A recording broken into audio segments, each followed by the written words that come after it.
speakers and to the final day of the Young Scientist meeting on climate change and Earth systems. We are delighted to have distinguished scholars and the young scientists joining us for the third day of this event. It gives me great pleasure to introduce our distinguished Professor V. Krishnan, the former president of JNCASR, the coordinator of TWAS-CASAREP Bangalore, Dr. Paolo Artexo from the World Academy of Sciences, who are connecting with us online, Professor B.N. Upreti and Professor Pramod Jha from NAST, the coordinators of this event, present here in person. I extend my heartfelt gratitude to all the speakers who have addressed climate change in the current scenario. I am confident that the insightful lectures we had in the past 2 days have greatly benefited our young minds. Climate change is a natural phenomena and an undeniable truth which is beyond our control. But the severities caused by the extreme climatic events can be mitigated through our collective efforts. I earnestly request all authorities and distinguished scientists to collaborate with policymakers and regional communities to devise strategies that will benefit the diverse ecology, humanity, and all other life forms. This is particularly crucial for regions like the Himalaya and its foothills, including the floodplains of Nepal, Bihar, and Bangladesh, which are more susceptible and vulnerable to any smaller or large-scale climatic changes. With early warning systems, which we were very well explained in yesterday's session, to monitor synoptic scale atmospheric circulations and unexpected untimely climatic events, the future looks a bit more promising. And I urge you to consider collaboration with experienced scientists and field experts to improve our present situation. Today's event focuses on promising young scientists from developing countries and offers a wealth of knowledge with 11 scheduled lectures. At this juncture, I extend a warm welcome to Professor Ramesh Maski from NAST, who will chair the session on climate action with respect to various facets of climatic sciences and climate change. We are also honored to have Professor C.N. Prabhu, who serve as a joint director of Bihar Mausam Seva Kendra, the chair for our second session of the day on biodiversity and livelihood. Additionally, we have the invited speaker of the day, an esteemed geoscientist, Professor V.C. Tiwari from Sikkim University, India. And finally, concluding remarks will be provided by the climate expert, Professor A.P. Dimri, the director of Indian Institute of Geomagnetism, Mumbai, who is a climate expert, and he mostly works in the Himalayan region, which is influenced by dual monsoon system, winter westerlies, and the Indian summer monsoon.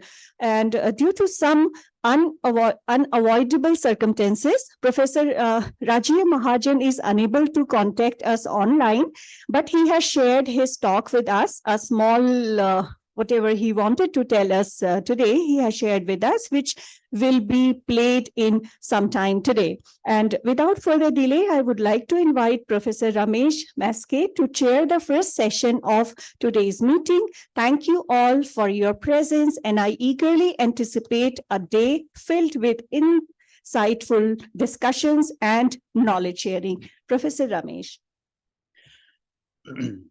Thank you, madam, for introducing me as a chair of this third day session, the first session today.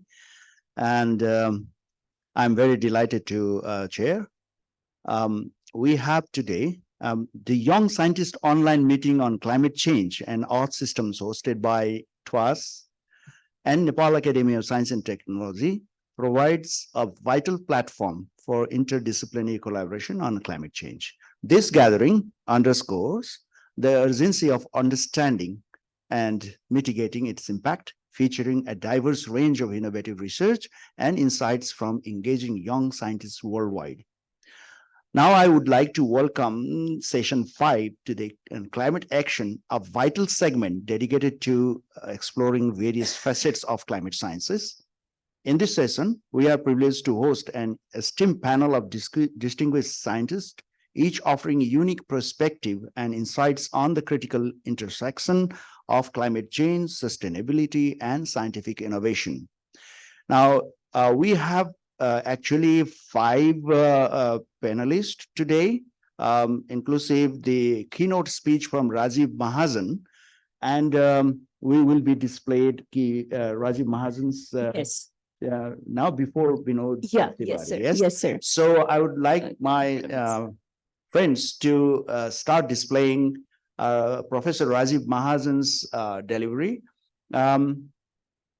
Professor Rajiv Mahajan will deliver our keynote speech from DST New Delhi, India, whose expertise in climate services promises to eliminate a comprehensive perspective on the challenges and opportunities in this crucial domain. Please. Professor Rajiv Mahajan's presentation.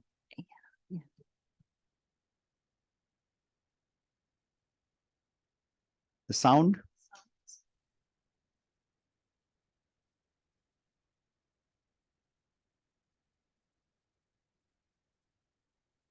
I hope my voice was loud and clear. Good afternoon, ladies and gentlemen. This is your own Dr. Rajiv Mahajan from Gulmarg. Though I was supposed to speak you on something of really importance, climate services in its context, a perspective. And I realize that I am at a place where network will be an issue. So rather than, giving a half-hearted attempt, let me just say a brief hello to you guys and say that climate services is the reality. Why go back to 2009 when the global framework of climate services was made by the WMO, the United Nations. And since then, there has been progress on climate services. The subject is relatively new to the country. We made a humble beginning in 2018, and perhaps I was the first one to write so-called first white paper on climate services in Indian context. You will have a look at it and have a feel factor of what I want to say on this. But overall, I feel that we are at a stage in life where we are talking about climate science, climate change. A lot of research work is happening in this country or elsewhere. But the requirement is really of climate action, the climate services. And when I say climate services, it's a whole gambit of 5 major verticals: the water, energy, agriculture, disaster management, and so on. And these 5 verticals are so important, we are all aware, to our existence, sustainability, that we cannot ignore them. We need to protect them, and we need to protect the mother planet. So, my best wishes for this session on climate services, and I can assure you that you are at the right forum. And the final message is that you, as young fellows, young researchers in this country or elsewhere, this being the international forum, start looking into climate services as a subject of importance. There is enough scope of research per se in this field. Thank you so much. Love you all. From Gulmarg, Dr. Rajiv Mahajan, your own. Next time, on a larger scale presentation, formal one. Thank you so much. Thank you so much, Professor Rajiv Mahajan. He gave a keynote speech on comprehensive overview of the significance of climate services, emphasizing crucial role of the India Meteorological Department in providing user-driven climate services. And his abstract number 30, you can get the details of what he wanted to deliver. That highlights the importance of risk awareness, analysis, and management of tackling climate-related challenges, urging further strengthening of IND's capability in climate services. The presentation underscores, as he didn't have as such the presentation, but his aim was to deliver good wishes to young scientists that need multidisciplinary approach involving stakeholders, and emphasizes the role of climate services in facilitating informed decision-making process to address societal needs effectively. We have also a question on this session. Not key spoke. Okay, thank you so much. Now we would go forward to have another panelist today. This Dr. Vinod Tiwari, actually he could not make it yesterday, so we are accompanying him also today's first session. So please, I would like to invite Mr. Vinod Tiwari for his delivery on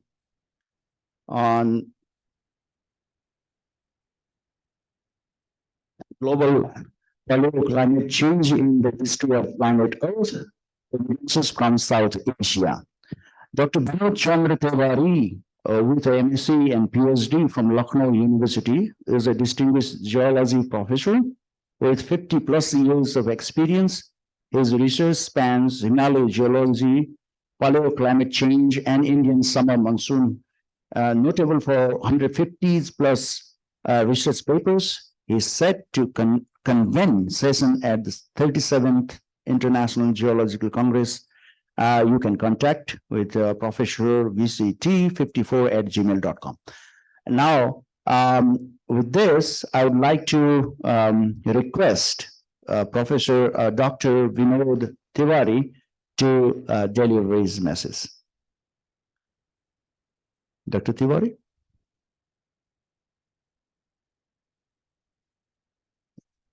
No problem.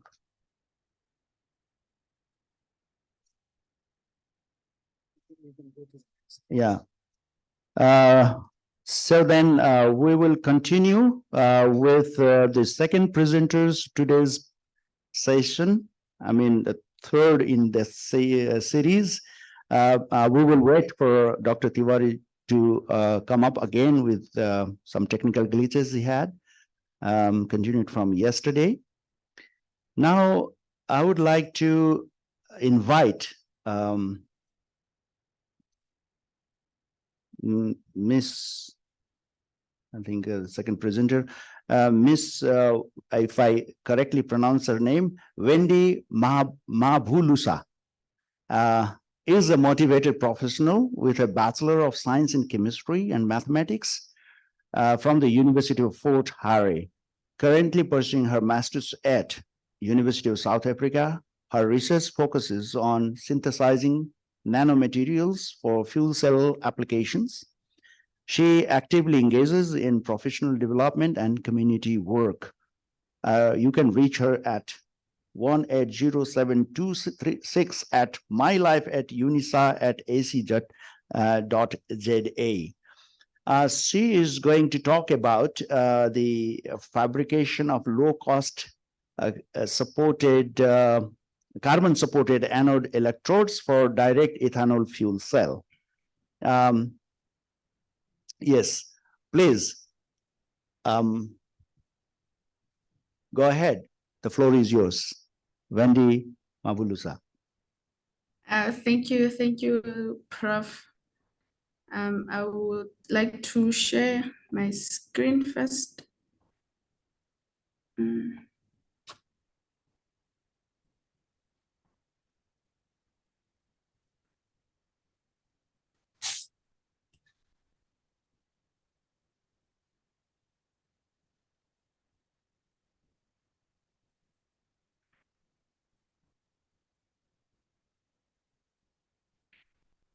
Are you able to see my slides? Not now, but it looks like it appeared. Yes, we can see that. Yeah. If you can do the full screen, that will be better. If I can do what? Full screen. Oh, okay. Is it fine now? Yeah, that's perfect. Perfect. Thank you so much. Yeah, perfect. Okay, thank you, Prof. My name is Wendy Mapolusa. I'm a master's candidate under the Institute for Nanotechnology and Water Sustainability at the University of South Africa. I would like to take you through my talk titled Fabrication of Low-Cost Carbon Coated Electrocatalyst for direct ethanol fuel cells. As we know from the chemistry that we did when we're doing lower grades, that when you introduce two pencils in a salt water, you can see the movement of particles when you're connected to the battery. As we can see the bubbles on the bottom of the pencils. Also, when you connect those two pencils in a wire connecting to a globe, you can actually see the light, or you can observe the light. Why is this happening when you connect the two pencils? It is because a pencil has a graphite carbon material, which is a good conductor of electricity. So the chemistry that we did when we're doing our lower grades, it is the one that can help us to tackle our climate change, moving from fossil fuel cells that produce carbon dioxide, and we can also reduce the cost of electricity in our country. So due to the growth of the world population, our energy demands continue to increase. And the question of using increasing amount of energy to power our houses and also to run businesses it is a major, without polluting our environment, it is the major challenge. So we need to fuel cells can have a potential to address those essential issues which our world is facing. We can, with fuel cells, we can reduce carbon dioxide emissions, and also we can reduce the cost of energy in our world. A fuel cell is a device that converts energy stored in a fuel to electrical energy. So the first fuel cell to be fabricated, it is the one on the left with, it is the fuel cell that was fabricated, it is the one on the left, and it is the first fuel cell to be used during NASA and during Project Gemini to generate electricity for satellite and spacecraft. Fuel cells generate electricity by combining hydrogen and oxygen. As we can see on this diagram, we have an anode, electrolyte, and a cathode. Hydrogen enters in the anode and it is oxidized by the catalyst to produce hydrogen protons and electrons. Those hydrogen protons pass through the electrolyte to the cathode, and also the hydrogen electrolyte, they pass through the external circuit, and we can see the globe. We can get the light when the electrons are passing through the external circuit to the cathode. And hydrogen protons and electrons react with the oxygen from the air to produce water as a byproduct. That's why we can say that the fuel cells they can't produce carbon dioxide, or meaning they can reduce the carbon dioxide emissions. The problem with the fuel cells, it is the cost. Fuel cells are very expensive. They are expensive because of the electrode used, which are also expensive. So those electrodes are expensive because of the material used to synthesize the catalyst. So, and also the major problem with fuel cells is that when the catalyst used in the cell can't oxidize the fuel completely, we will have what we call fuel crossover, meaning our the fuel will pass through the electrolyte without going through the oxidation reaction. So if that happens, then the electricity won't be generated and our system will produce carbon dioxide, which pollutes our environment. So when we compare fuel cells with batteries, capacitors, and pseudo-capacitors, we can actually see that fuel cells have a high energy density but low power density. So we also need to increase the power density of the fuel cells. Fuel cells are far more silent, smooth alternative to traditional energy production. They can reduce carbon dioxide and dangerous pollutants to the environment. So to cut the cost of the fuel cells, we need to maximize the efficiency of the cell. Maximizing the efficiency of the cell, we can actually do it by using a high energy density carrier fuel, which is in our case, we are using ethanol as a fuel. And also we need to synthesize a low cost catalyst. And in this case, we are using palladium as a catalyst, which is less which is cost effective than platinum. And why using palladium? Because it is recognized to be the best or most active material for ethanol and is preferred as a promising catalyst for economic reason. The inexpensive palladium than platinum is more efficient for ethanol oxidation in an alkaline medium due to its relative high catalytic activity and less poisoned by carbon dioxide or carbon monoxide. So we also need to reduce the required amount of the catalyst, which is the palladium in our case. So by reducing the amount of palladium, we also need to increase the activity and the conductivity of the material. So to increase the activity of palladium, we will use a metal oxide, or we'll dope our palladium with metal oxide and also a carbon material to increase the activity or the surface area of the material of the catalyst. And also our study contribute to the Sustainable Development Goals number 13, which is the climate action and also affordable and clean energy. So the aim of the study is to synthesize ultra low amount of metal oxide, carbon supported electrocatalyst to improve the performance of the direct ethanol fuel cell and also to reduce the sensitivity of our material on a carbon oxide poisoning.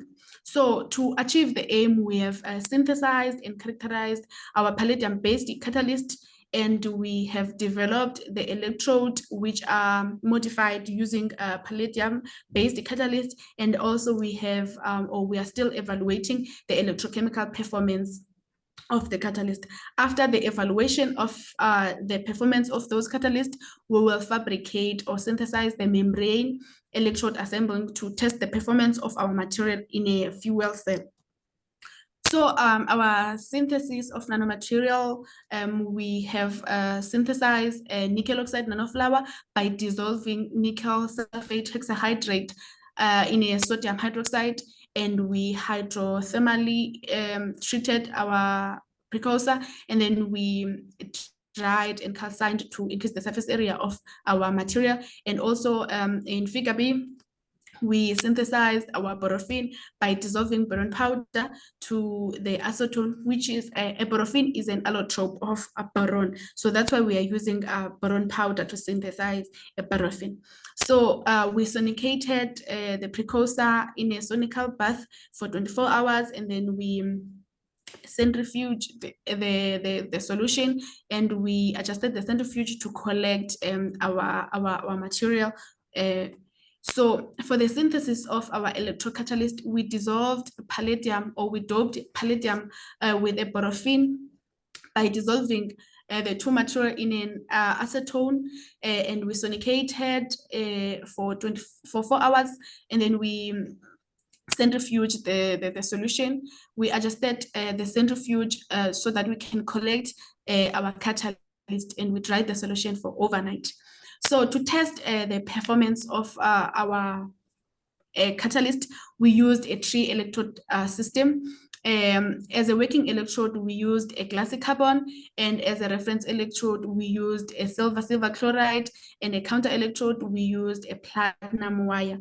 So we drop casted the catalyst on top of the electrode, which is 10 microliters, and then to measure the potential of the cell, and also for the assessment of to assess the performance of our material.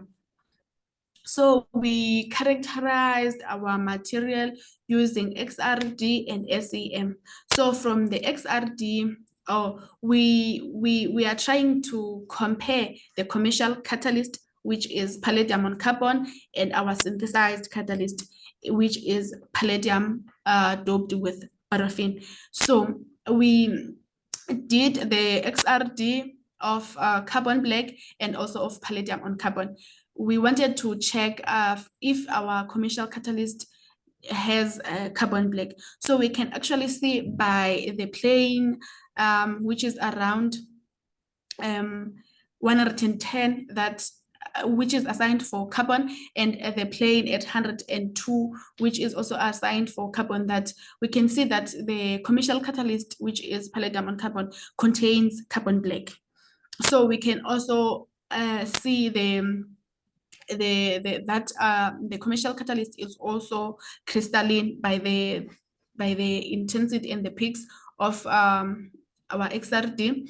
And then we can see on figure C and D, which is our synthesized material, with a paraffin on figure C. It has the peaks with a high intensity at 100 plane and also 110, which are also assigned to a paraffin. So those peaks of paraffin, we can also actually see them on the palladium on carbon with a reduced intensity, the peak intensity reduced. We can also see the palladium peaks, meaning our material, we managed to dope our palladium with the paraffin material, and also we can actually see that the electrocatalyst is crystalline, which is good for the activity of the catalyst. So we did the SEM to check the shape of our material. With the paraffin, we can see the blocks and also the sheets and the nickel-like shape. And also with the carbon black, we can see the agglomeration of the peak. With the palladium on carbon, we can see the uniform of the crystalline structure of our material, which also is agglomerated. With the palladium on paraffin, we can see a flower-like structures, and also we can see the sheets, which we can say are from our paraffin, and the nickel-like shape, which are also from our paraffin. We did the FTIR and synthesizer to check the functional group of our commercial catalyst and our synthesized catalyst. So we can actually see at around 3,434 an OH group, which is... Good, please. Sorry? 1 minute to complete. Okay. Okay, we can see the functional groups. We can also observe that our palladium on carbon has a carbon black, and also we can actually see that our synthesized catalyst has a paraffin material because of the peaks which are from paraffin that are present to our diagram D. And we can actually see that we managed to reduce the size of our synthesized catalyst, which is lesser than the commercial catalyst, meaning we have a high surface area. So we did a cyclic voltammetry. With the cyclic voltammetry, we can actually see that our synthesized material has a high current density as compared to the commercial catalyst. We did a scan rate dependent studies to check the stability of our catalyst. We can actually see that when we increase the scan rate, we can the current peaks also increases, and our results are in agreement with the current versus scan rate, square root of the scan rate. We did a Nyquist plot. We can also actually see that our material performs better than the commercial one, because the smaller the circle of the Nyquist plot, the faster the charge transfer. And also we can see the RCT that our material has a lesser impedance than the commercial one, which is good for our material. We tested the performance of our material in a sodium hydroxide, 2 molar of sodium hydroxide plus 2 molar of ethanol at 100 millivolts per second. And we can actually see that our material still performs better, and it is also stable by seeing the scan rate dependent studies, and meaning when we increase the scan rate, our current also increases. We did a Nyquist plot which also confirms the fast charge transfer of palladium on borofin, which is our material, and as compared to our commercial catalyst. So we compared our study with the literature. We can actually see that palladium on borofin has a high current density as compared to other catalysts, which is the commercial one and the one from the literature. We managed to synthesize borofin and palladium on borofin using less chemicals, which are less expensive. And we have observed that palladium on borofin performs better than palladium on carbon. And we are hoping that this material will provide, when we test it on the direct ethanol fuel cell, we will have affordable and clean energy. It will oxidize our ethanol completely. So I would like to acknowledge my supervisors and TWASA for giving me the opportunity, and also UNISA for giving me the opportunity to pursue my studies. Thank you. Thank you very much, Wendy Mahagolusa, for presenting your very interesting, fuel cell technology based on ethanol fuel cells. Yes, we would like to give the floor for some questions, a few questions. Yeah. Are there questions to ask Wendy Mahagolusa for her interesting presentation on fuel cell based on ethanol? From the participants, please come with your question.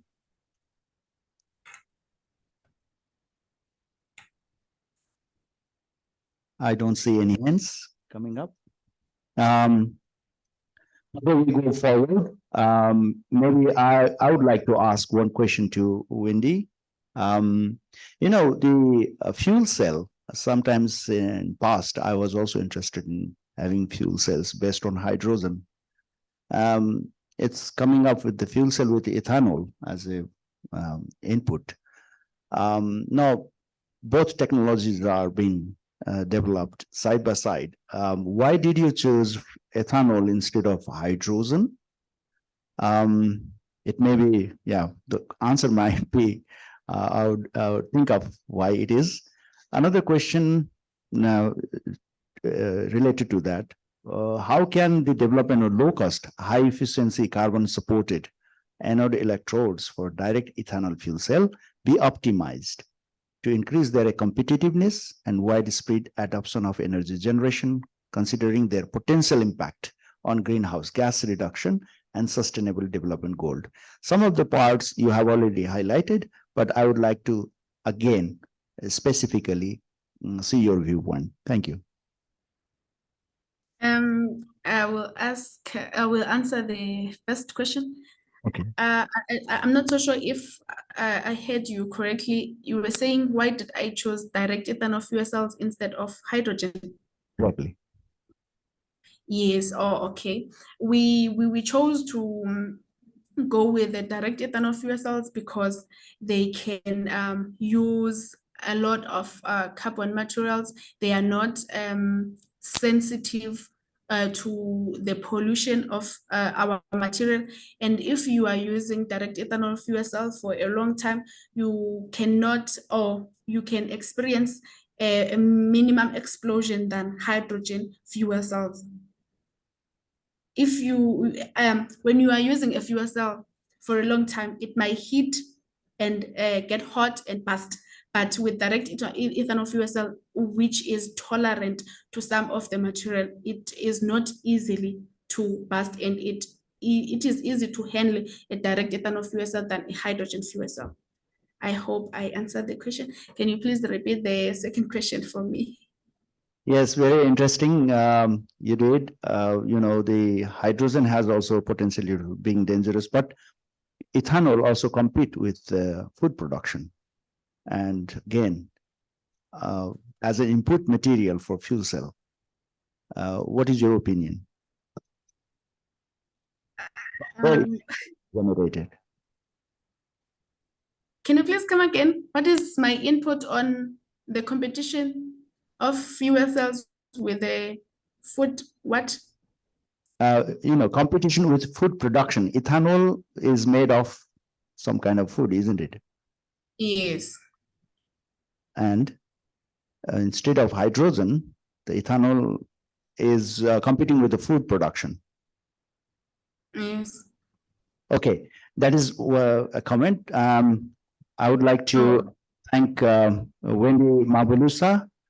She research on the fabrication of low-cost carbon-supported anode electrodes for direct ethanol fuel cell is crucial for advancing the efficiency and affordability of fuel cell technology by enhancing the electrolytic activity for ethanol electro-oxidation. Her work promises to significantly improve the performance of durability of direct ethanol fuel cells, contributing to the global pursuit of affordable and clean energy solution. Am I right? Yes, you are right. So much for being with us, and I'm very much interested to see your full, paper. Thank you. Thank you. Thank you, Prof. Thank you, and all the best for your full paper manuscript. Thank you so much. In second line, in our, yes, I would like to invite Dr. Ravindra Kumar Mahato for his presentation on efficient treatment plant, urgent demand of industry for environmental conservation and pollution mitigation in Nepal, a case study of Kathmandu Valley-based industries. Dr. Ravindra Kumar Mahato is a lecturer at SAAN, SAAN International College, and a research scientist at Industrial Biotechnology Laboratory, South Asian University, New Delhi, with expertise in applied microbiology and biotechnology. His research focuses on infectious disease, fermentation, and bioanalytical techniques. You can reach him at Ravindra Rathore 2069@gmail.com. So his abstract number is 11, you can see. Now I would like to give the floor to Dr. Rajendra Kumar Mahato. Please come here. Ravindra Kumar, sorry.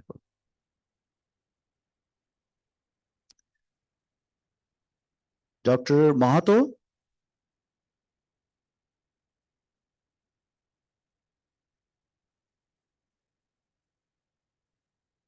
Please come ahead. Dr. Mahato, are you there? Dr. Mahato, is anybody, is he online? He is not. So we have to go to another presenter now. So now we will wait for him for a few minutes. Before that, I would like to invite the next presenter in this series is Sitaram Ojha. Okay. Mr. Sitaram Ojha, I would like to invite him to present his findings in climate change from perspective of geoscientists.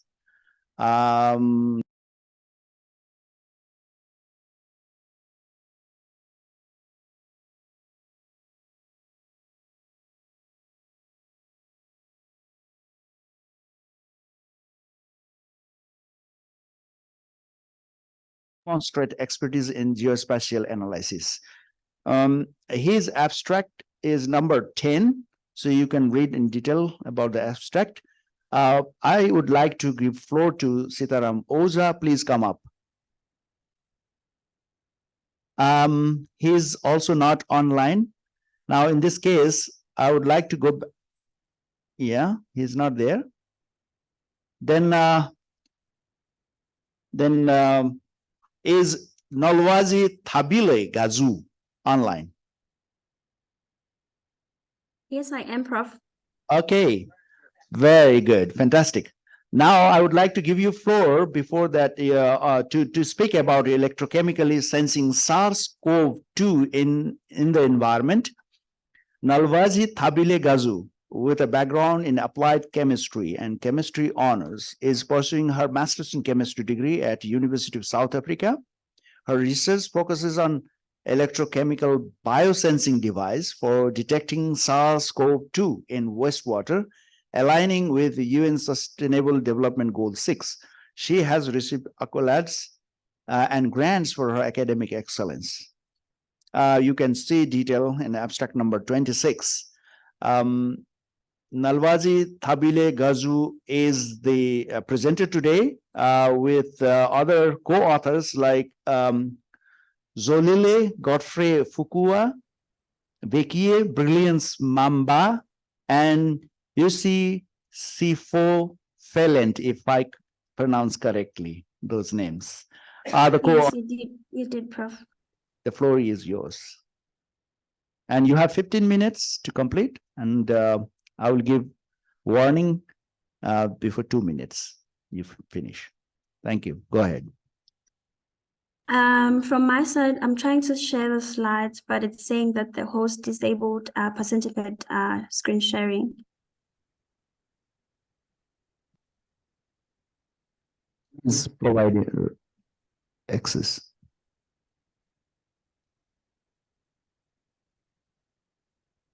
Okay, now it's open.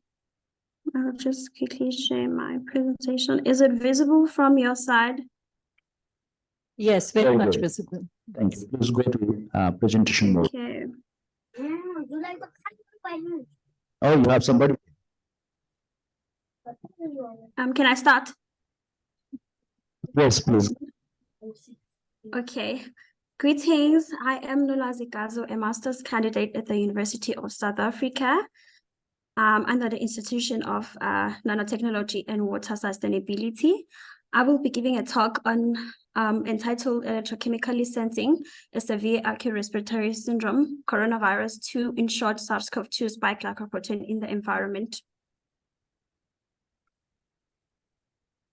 Sorry. The significant influence between the two major global crises, that is COVID-19 and the climate change, has shown extensive implications. And despite that,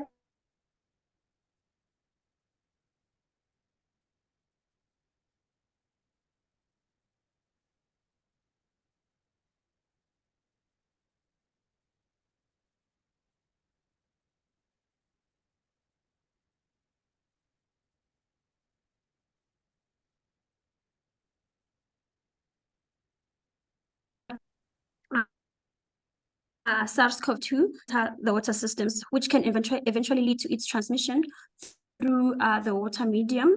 And some of these routes include wastewater discharged from hospitals, government approved, and houses used as quarantine and isolation centers, thus resulting in the alterations of the virus and the emergence of mutants from which COVID-19, the prominent variants of concern, emerged from the spike protein. And the Omicron being the prominently monitored variant worldwide as of 20 October 2023. And technologies have been implemented to monitor this virus, such as the reverse transcription polymerase chain reaction technology, which has been highly used for the testing of COVID-19 in patients.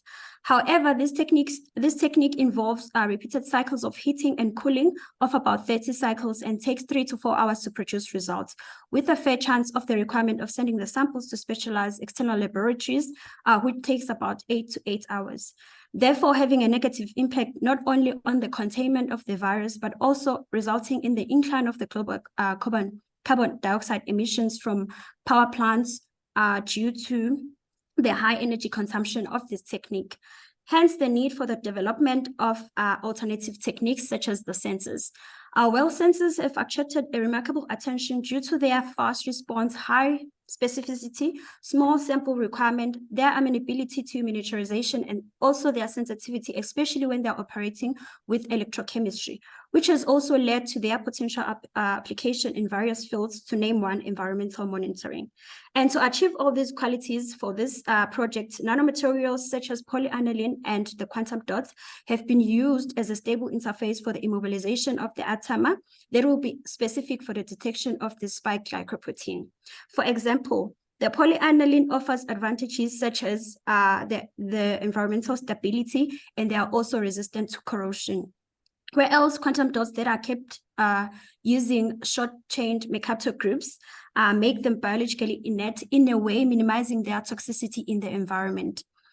Hence, the aim of this project was to develop an electrochemical access sensor for the detection of SARS-CoV-2 glycoprotein in wastewater. And this was achieved by the following objectives, which included the synthesis of the polyaniline and the 3-mercaptopropanic capped quantum dots, and also a composite. And these materials were also characterized and then used for the the development of the electrochemical sensor. And then also this material will also be used for the calibration and then optimization of the sensor for the specific detection of SARS-CoV-2 spike glycoprotein in wastewater. For the synthesis of the 3-mercaptopropanic acid quantum dots, they were synthesized using an aqueous synthesis method because of its high reproducibility, scalability, and also this method is environmentally friendly because of the minimum waste that is produced during the synthesis. And this was achieved by the preparation of the gadolinium precursor in a ratio of 1:2, with the 3-mercaptopropanic acid being prominent, and the pH was also adjusted using sodium hydroxide to minimize the aggregation of the quantum dots to ensure that stable quantum dots are formed. And in a separate flask, the selenide and telluride precursors were also prepared by reducing the selenium and tellurium using sodium boron hydride, which were quickly transferred to a different flask that contained the gadolinium precursor. And then the final solution was then refluxed under inert conditions to avoid the material from oxidizing in the presence of oxygen. The material was then precipitated, washed, and then dried and collected the final product. And then for the synthesis of polyaniline, electropolymerization was used to enable the direct deposition of the polyaniline on the electrode in a simple way, which ensured the good ohmic contact between the electrode and the conducting polymer. And this was conducted in a cell that contained 0.1 molar aniline and 1 molar HCl. And this was done at a scan rate of 50 millivolts per second at room temperature in a traditional electrochemical setup shown in the figure on the left. FTIR spectroscopy was used to confirm the stabilization of the quantum dots when using the 3-mercaptopropanic acid, and the chemical composition of the quantum dots were also analyzed. And it was observed that the peaks at around 3,354 and 2,975 per centimeter were due to the vibrations of the OH group and the stretching of the CH in the 3-mercaptopropanic acid. And the doublet bands that are observed on the 3 MPa spectra at the region of 2698 and 2529 per centimeter were due to the thiol group. However, when you're observing on the spectra for the capped quantum dots, at this region there is no peaks observed, which then demonstrated the interaction between the trivalent ion of the gadolinium and the thiol group of the capping agent, which then indicates the formation of the gadolinium thiol bond in the presence of the 3-mercaptopropanic acid at the surface of the quantum dots. And a peak around 685 per centimeter confirms this. And the figure at B number 2 represents how the surface ligands of 3 MPa binded to the quantum dots. And then UVVs was also used to study the optical properties of the capped quantum dots. And figure 1A indicated a time-related evolution of the absorption spectra of the synthesized quantum dot solution during refluxing. And insert A prime shows the weak absorption bands at various wavelength regions, which indicates the gradual growth of the quantum dots. And the absorption band at 246 nanometer is attributed to the metal to ligand electron transfer between our gadolinium ion and the coordinating groups of the 3-MPa. And in figure B, the UVV's absorption peak indicates the broad absorption behavior of the synthesized quantum dots at around 636 nanometer. And insect figure B prime indicates the tau plot of the 3-MPa capped quantum dots with a band gap of 1.96 electron volts, which is smaller than the standard band gap value of bulk cadmium quantum dots, which then indicates that our material, there is an ease of transportation of electrons from the valence band to the conductive band of our quantum dots. And then SAC-space was used to analyze the morphology of our capped quantum dots, and a coshell internal structure furthermore stipulates the formation of a covalent linkage between the 3-MPa and our gadolinium metal center, which then corresponds with the results they were obtained using the FTIR and UVV's analysis. And then figure 3B indicates the size distribution number of our 3-MPa capped quantum dots, which can be observed. It can be observed that our material was uniformly dispersed at a maximum radius of 5 nanometer, indicating a strong confinement experienced by our material. And then cyclic voltammetry was then used as a step-by-step evaluation of the fabrication of the sensor, and the bare electrode was recorded and no observable peaks were recorded. However, in the presence of the spike, an increase in the current was observed as depicted in figure 5B. The 3-MPa was then drop-casted on the working electrode, and in the presence of the quantum dots, a new peak was observed at a potential of 0.459 volts, which then confirmed the presence of the 3 mercaptopropanic capped quantum dots at the surface of the working electrode. And then a current peak was observed to be increasing in the presence of the spike glycoprotein, which then indicated an efficient electron transfer occurring at the surface electrode due to the interaction between the OH groups of the quantum dots and the branches of the spike protein, which then indicated a successful detection of the spike glycoprotein. The PANI was electrodeposited using CV as well, and then 3 intermediate redox couples were observed at regions of A to A prime, which were attributed to the leucoemeraldine transition, and then B to B prime, which are assigned to the emeraldine transition, which is the more conductive part of polyaniline, and then C to C prime, which are assigned to the pennygranaline transition of PANI. And the increase in the redox peaks with the increase in the scan potentials indicated the deposition of the polyaniline taking place at the surface of the working electrode, confirming the conductivity of our material. And also, before the analysis of the electrochemical properties of the aniline, the bare electrode was ran to confirm that the peaks that are obtained were not from the electrolyte but from our material. And indeed, as shown in figure 8B, the peaks were obtained at different regions, and then confirmed that the electrochemical change was brought by our material and not the electrolyte that was used. And then different scan rates for the modified electrode were conducted, and it can be observed that the current increases in the presence of the spike, which then means that our PANI was more conductive in the presence of our analytes of interest, and then also confirming that our material was responsive towards the analytes of interest. This change was also depicted. This change was also observed as depicted in figure 10. As spike was present in the solution, the peak potential shifted towards the right. The composite material was also synthesized in a similar way as PANI was electrodeposited. And as the scan rate was increasing, the peaks became more distorted, which is why we then chose to use a lower scan rate to to analyze the comparison with our individual materials. And then the comparison between our polyaniline and the composite showed that the composite showed the redox properties of our polyaniline. However, there was an overlapping peak at G as showed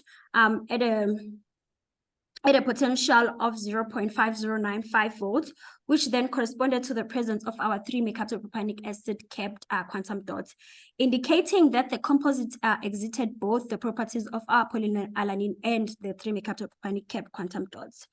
And to further prove this, a more sensitive technique, which is the square wave voltammetry, was used, and indeed an overlapping peak was observed as shown in figure 14A in this graph, and then an overlapping peak was observed as 0.5095 volts.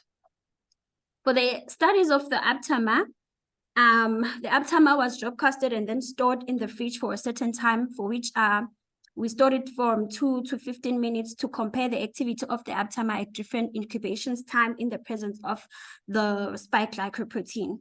And an effective electron transport was observed at 11 minutes, which will further be used for other studies such as selectivity and sensitivity. And in comparison with existing technologies in our literature, this incubation time is pretty much lower, because in literature, they incubate the aptamer for about 3 to 4 hours or upper. Yeah. So we can conclude that modifying the classic carbon electrode with the material enhance the electrochemical properties of our working electrode, and the response was obtained in minutes in the presence of the spike glycoprotein, and the incubation time was very much lower. Therefore, this technique can be used as an alternative for not only monitoring COVID-19, but also future pandemics, to ensure that the authorities are informed.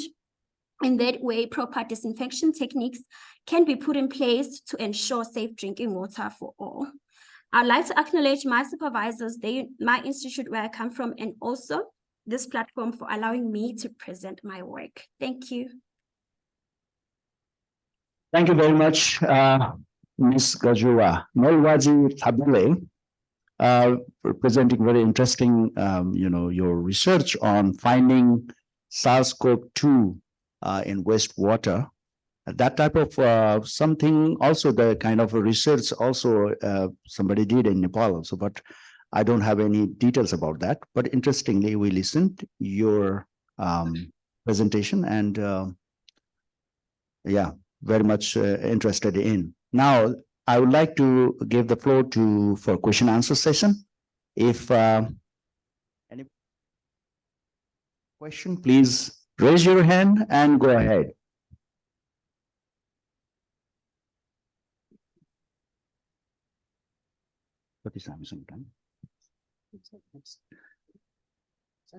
No question? Then I would like to give one question, maybe related to.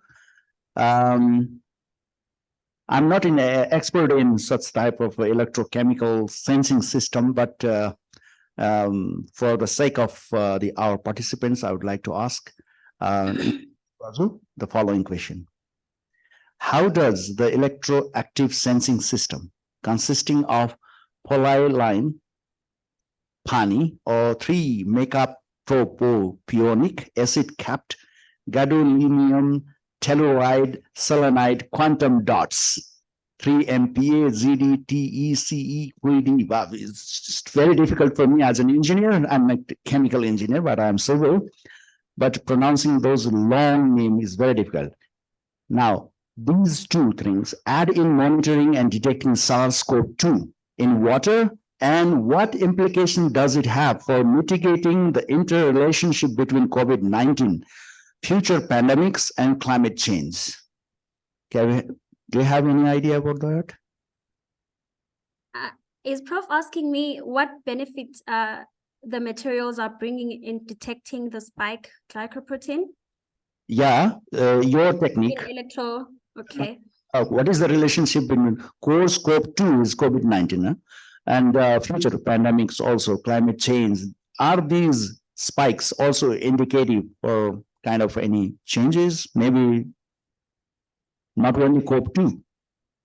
Okay, these materials they are very biocompatible, especially the quantum dots. When they are kept with when they are functionalized. And then with the polyaniline, I'm using both the materials to enhance the activity of my working electrode so that it can selectively and sensitively detect the spike glycoprotein specifically. And then this research, it can be used, it is used to inform the authorities about the presence of such materials in wastewater samples. And also in that way, they can be able to put in place proper disinfection techniques to ensure that the people are receiving safe drinking water. And also this technique can be used as an alternative technique for detecting this virus, because it is not only its application is not reserved to just environmental monitoring. It can also be used in clinical diagnostics. I hope I was able to answer, Prof. Yeah, very interestingly. I wish you all the best. Now, before we close, I would like to give small comments or summarizing what Nalwazi Gazu has represented.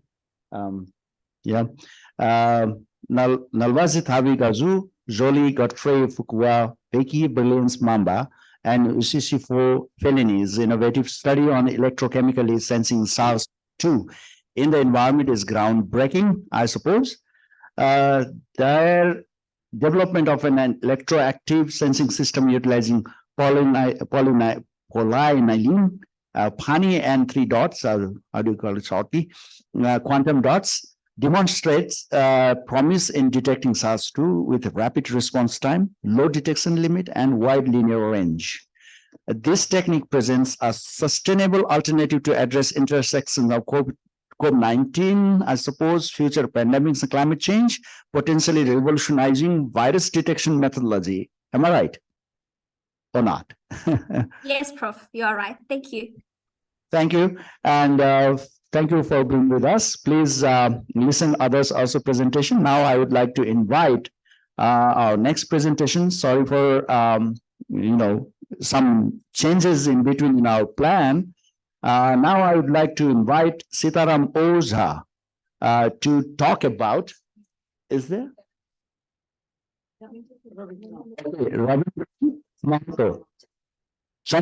Okay, sorry. I'm a little confused now because it was in sequence. Now, yeah, Chandradeep Kumar Yadav. I would like to invite him. Are you there? Yeah. Sorry for switching over because I was thinking to see, but it was given you the next session. But now we have switched over to my session. Namaste. You are going to talk about study of anti-corrosion properties of sodium dodecyl sulfate and cetyl pyridinium chloride. Chandra Kumar Yadav, a PhD scholar and assistant professor at Amrit Science Campus, Tribhuvan University, Kathmandu, Nepal, focuses on the interaction of mixed surfactants with dyes and corrosion protection behavior. With a master's in physical chemistry, his teaching experience spans various educational institutions. You can reach you can have detail about the abstract number 13. Now, please go ahead, Mr. Yadav, with your presentation. You'll have 15 minutes, or maybe if you could make it short, we would be very happy. Thank you.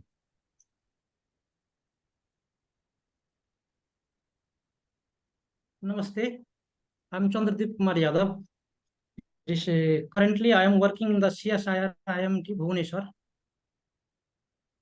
And my presentation topic is anti-corrosion property of sodium dodecyl sulfate and cetyl pyridinium chlorides. Listen, sir, my sound is. Please continue. Yes. An outline of my presentation is this introduction, material methods, weight loss, and potentiodynamic methods, result discussion, conclusion, and acknowledgements. In my presentation, in my work, we focus weight loss methods and potentiodynamic measurements of the anti-corrosion property of surfactants. And surfactants are the surface active agents. It contains two parts. One is the hydrophilic parts, other is the hydrophobic parts. Due to these two parts of surfactants, it plays the vital role in the research purpose. And surfactants is classified into the four parts here: anionic surfactant, cationic surfactant, amphoteric surfactant, non-ionic surfactant, and among them we choose the cationic surfactant and anionic surfactant for the anti-corrosion protection behavior of these surfactants. And corrosion is the electrochemical process where in the surface of the metals there occurs the oxidation as well as reduction process in the same surface. Due to the electrochemical process on the metals, it loses the metallic properties and convert into rust particles, which due to which which decrease the economical status of world's our country. In this year both anodic and cathodic site exist in the same surface. A mixed potential characteristic of anodic and cationic reaction are developed on the surface of the metals. And application of the surfactants in many areas, like soap surfactants, which toothpaste, shaving creams. Also it decreases the surface tension behavior of the waters, but we target only the last one, is corrosion inhibitor of surfactants, which is most important for the industrial area or metal industrial area. And in economic impact and importance of the corrosion study, economic impacts, corrosion cost about 3-4% of GDP of developed nation, with 35 and 40% can avoided by the improving the corrosion property of the materials. But importance of the corrosion study is that it conserves the material resources, is to improve the safety of different equipment which used in the industry and social works also, and to minimize the engineering area, to design the artificial and surgical implant for the human body, and to prevent the product contamination. Material and methods: we use the sodium rhodesyl sulfate and cetyl chlorides, distilled waters, and ultrasonic sonicators, and we prepare the 0.5 m H2SO4 first. Then we can prepare the different concentration of surfactant solutions, like 0.00175, 0.00192 m, and 0.00230 and 0.00283 concentration of CPC solution as well as STS solution. Separately we can prepare. Then we measure by the weight loss and potentiodynamic methods, and calculation of the rate of corrosion is calculated by using this formula: weight loss divided by area, time, and density of the metals into 8.67 into 10⁴ time factors, and surface coverage area of the metals without inhibitor, with inhibitor, divided by the without inhibitor, and efficiency is calculated by using this for WGO without inhibitor, with inhibitor, divided by without inhibitor into the hundreds of the mild steels. And simple preparation methods is: first, simple mild steel is bought from the local market of Kathmandu, and it is cut into the small piece. Then this piece were rubbed in a silicon carbide paper, having the different grade 100 to 2000 grades, and it is made to the mirror like lightnings. Then it is before the immersion, after the immersion in the solvent solution is wetted, and after preparing this sample, it dip into the into surfactant solution, which is prepared using the acid as a surfactants both. And after immersing the 3 hours, then we taken from the solution, and it dry with a blower, and then again wet, and how much wet is the difference that is noted, which help to calculate the loss of weight of the metals.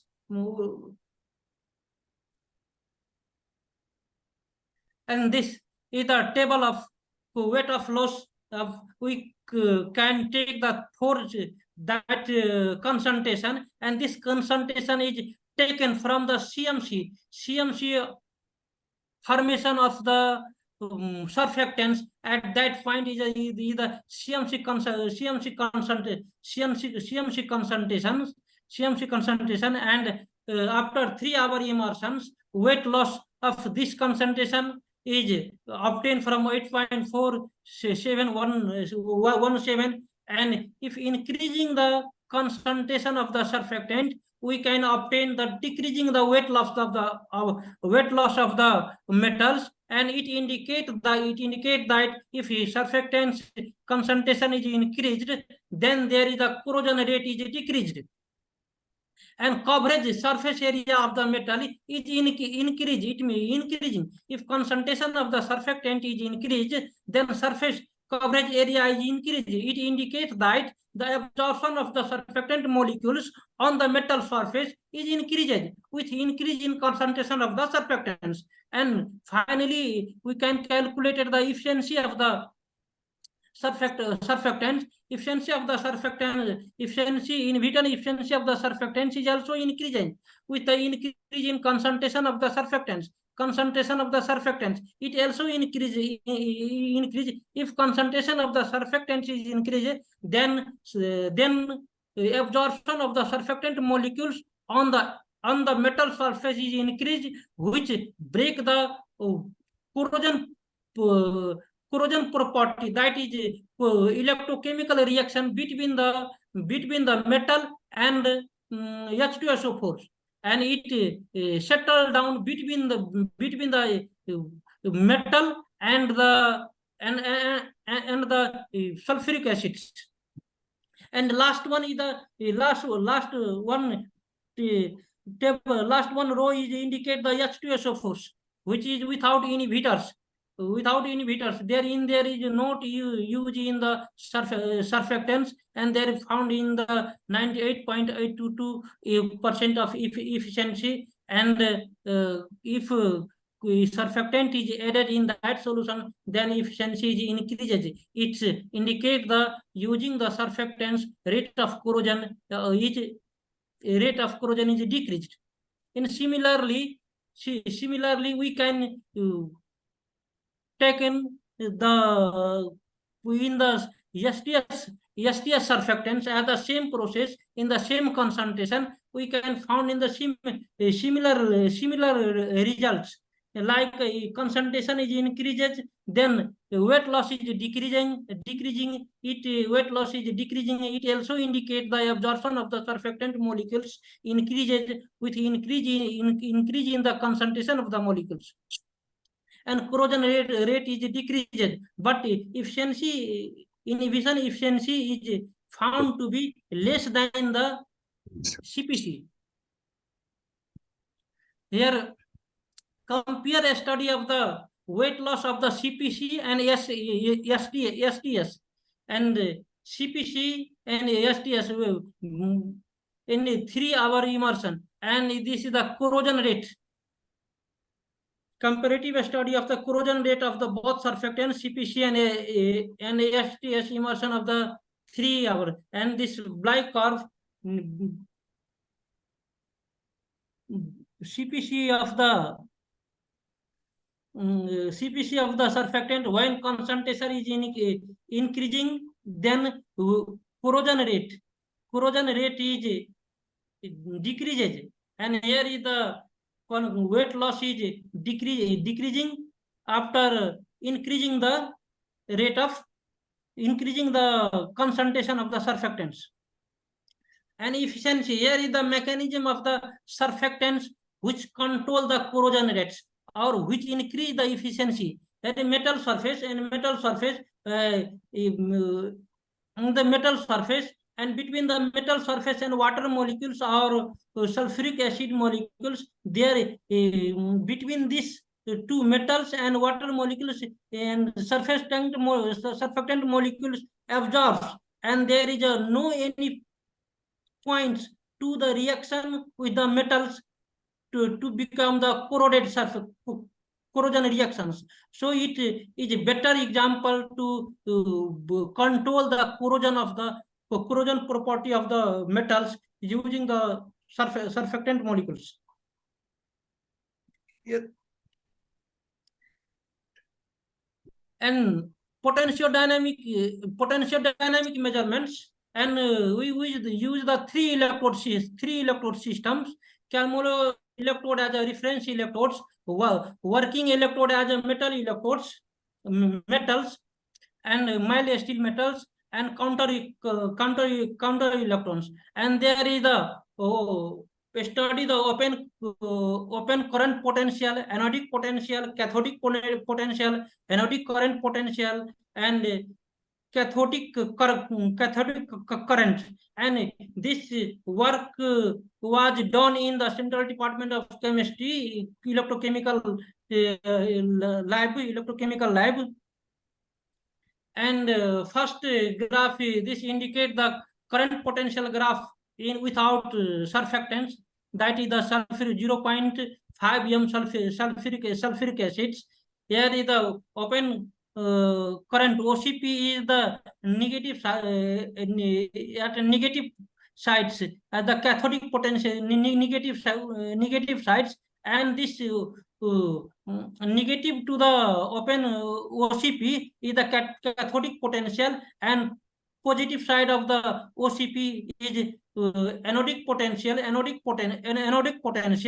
And in case of H2SO4, we obtain the I corrosion is 1.34 10 to the power minus 4. Then we use the surfactant two different concentration of STS and two different concentration of CPC. In two different concentration of STS, we can find this type of plots.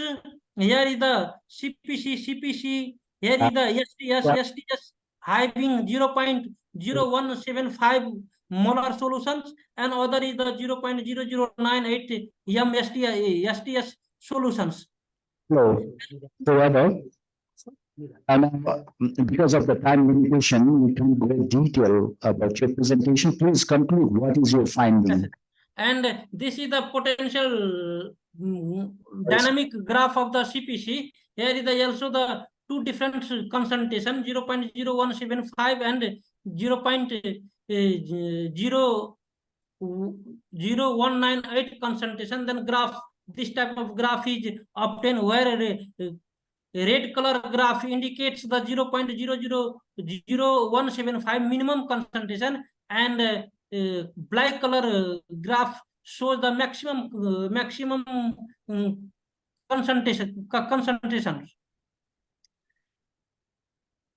And this is the table of the CPC, STS, and H2S efficiency by the potential dynamic measurements. Here is the CPC is found. CPC in case of 46 and 75, if concentration is increases, then efficiency is also increases, which supposed to the weight loss method, but not same to, but not that higher.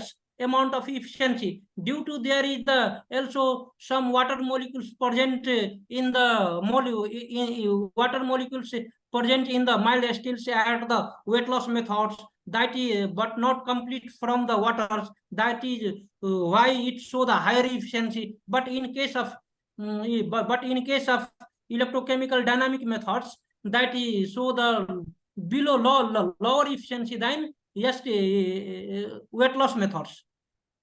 Efficiency increases with increase in concentration of the surfactant. Inhibition efficiency of the CPC is greater than SDS, which is support to be the weight loss methods here also. And conclusions of the this work is concentration of molecules increases, the absorption of surfactant molecule on the mild steel was increased. Corrosion rate decreases with increase in concentration of the surfactants. The concentration of surfactant was increases, then the value of surface coverage are found to be increased.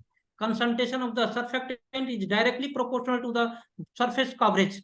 And inhibition efficiency increases with increase in concentration of the SDS and CPC have a higher efficiency than SDS. So it is due to the attachment between the metal and CPC is stronger than the sodium rhodocyl sulfates.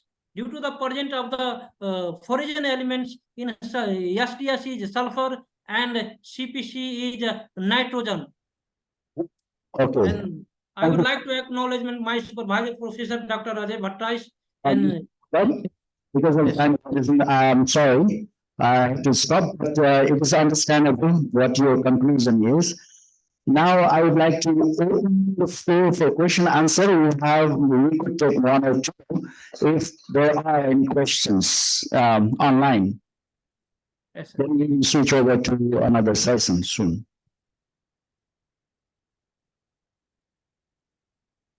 Nobody has questions, so everything is understandable. I would like to ask one question because being civil engineer with specialized in hydropower, it's very pertinent for us.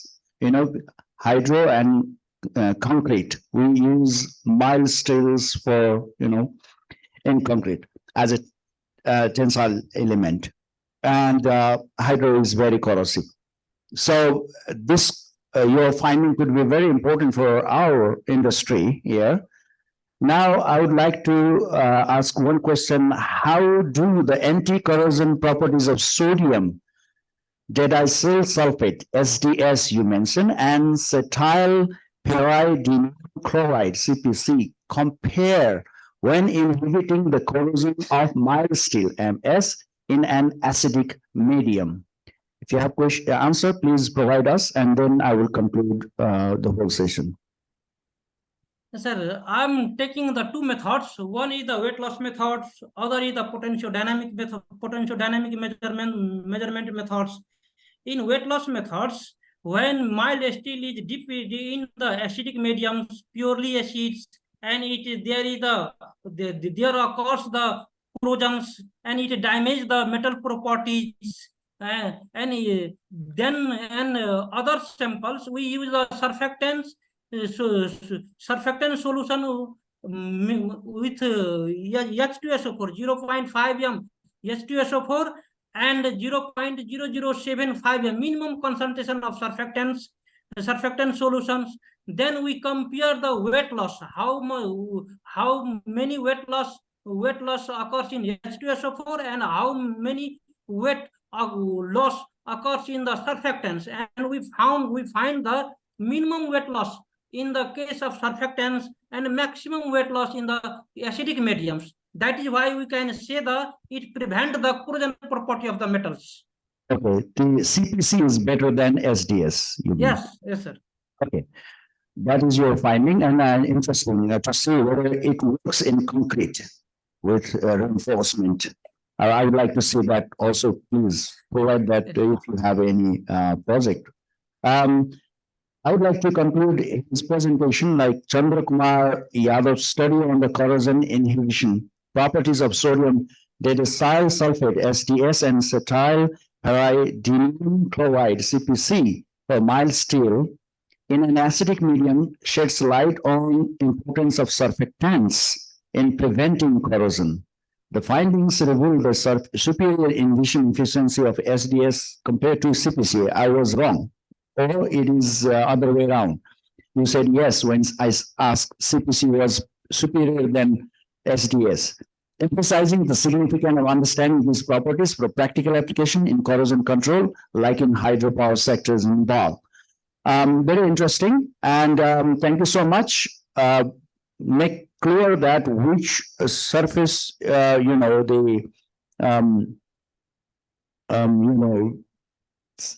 surfactants are efficient in your research. Okay, now I would like to conclude all the presentation before we make a break. We had almost, now we are missing one presentation, but because of time limitation, we are not giving that time, right? So now, yeah, maybe next session, he will be Dr. Vinod Tiwari will be connected again.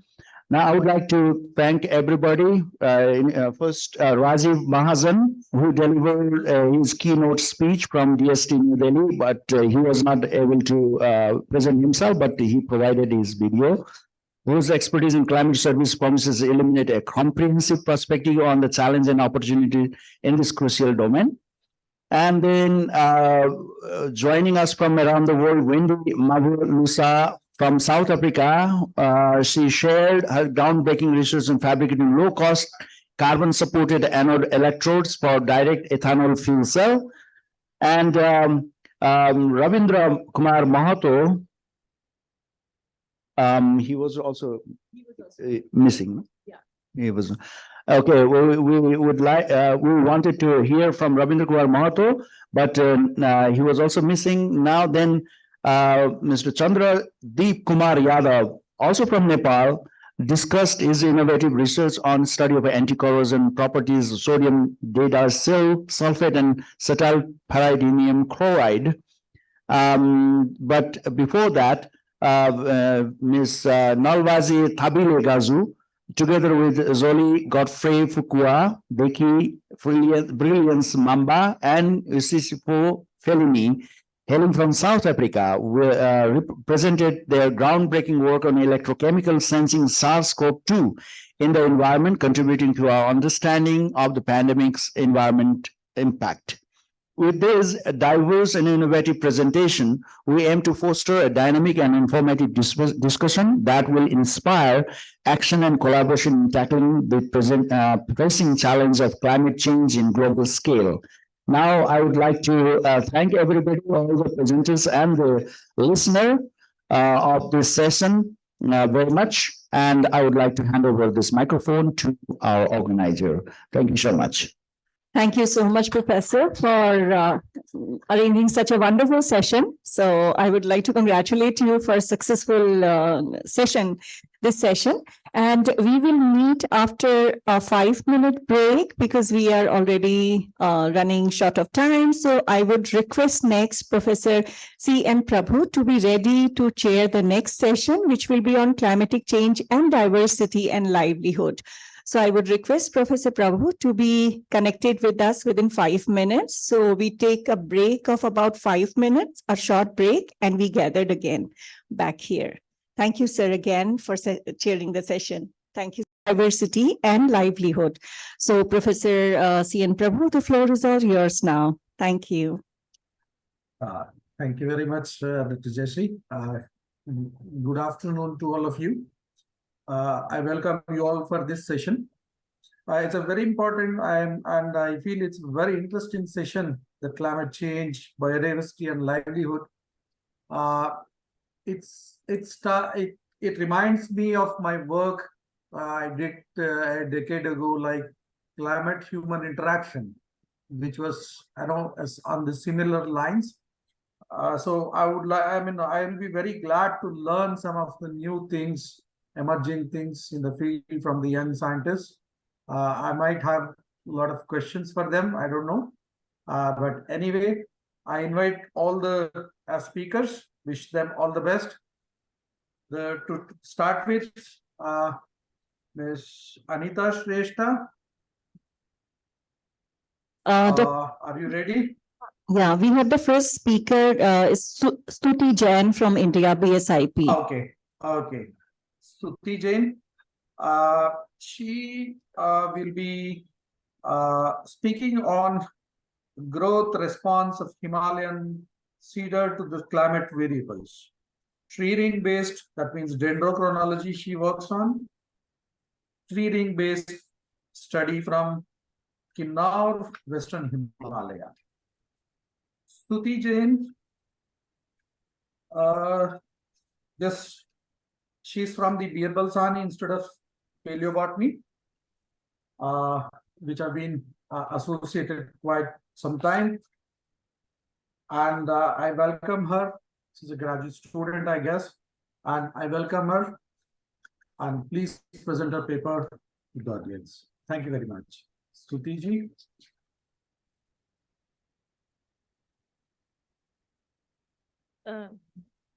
Thank you, sir, for introducing me. Actually, I'm trying to share my screen. It's still not post-disabled. So I thank you so much, Stuti, for being here, present here in Thank you, ma'am. person for your presentation. So since this is your first time, so Yes. I welcome you, you ma'am. in Kathmandu. No, still not yet. No, it's still not.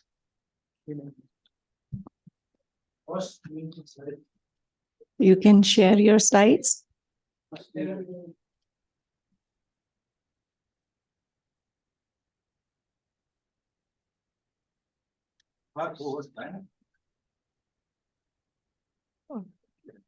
Right now.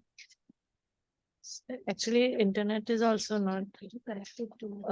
Yeah, actually, internet is not working. It's auditorium. Share screen. Share.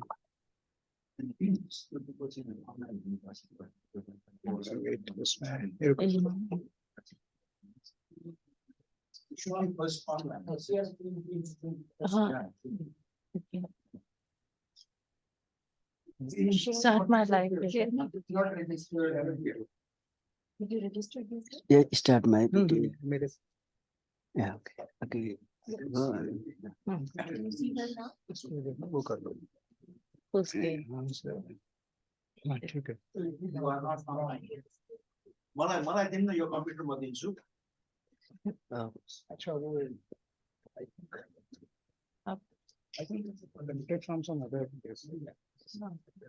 Yeah, she's trying to connect her computer. She's facing a little trouble with the presentation. Yeah, there she is. Yeah. Yeah. Could you please make it full screen so it will be easy for the audience?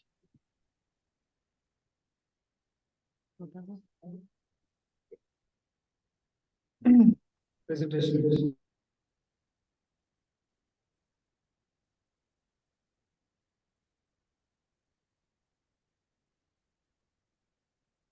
वो नीचे से क्या है इसका?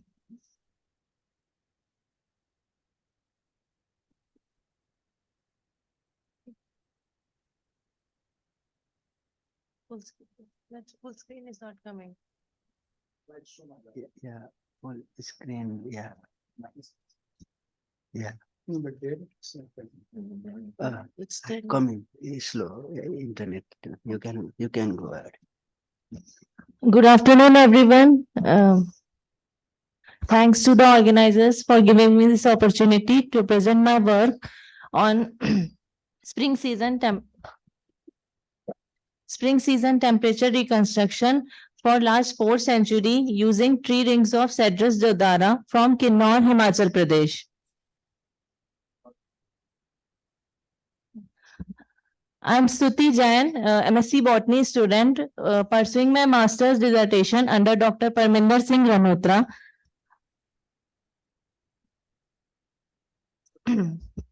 As various scientists have already mentioned, the importance of Himalayas and the role of the climate change to control the hydrology and biodiversity of the region. So I would directly likely to come to towards my topic and present my work on Cedrus deodara species, which is an important Himalayan tree species with commercial and sacred values.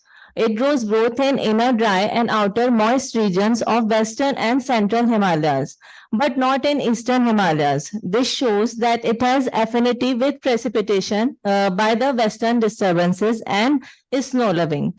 Recent studies by Bhattacharya sir and team shows that future growth of Cedrus deodara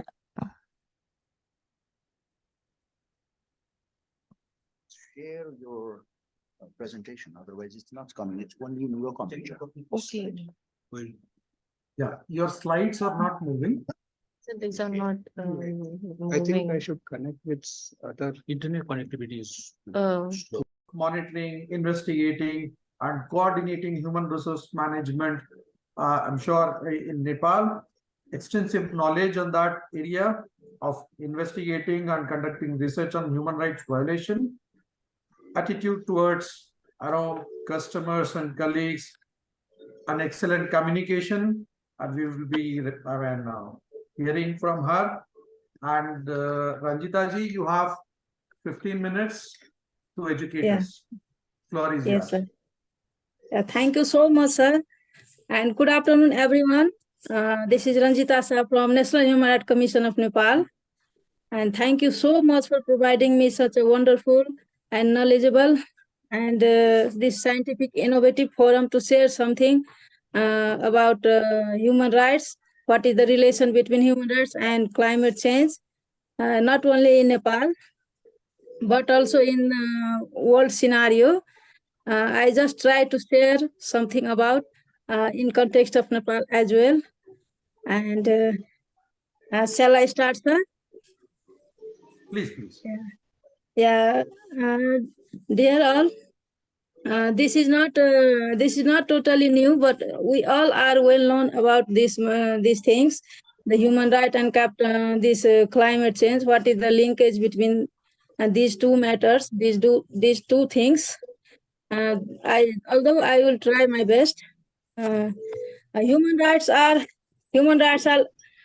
universal, fundamental, and unalienable, inherent, liberal, fair in nature, sir.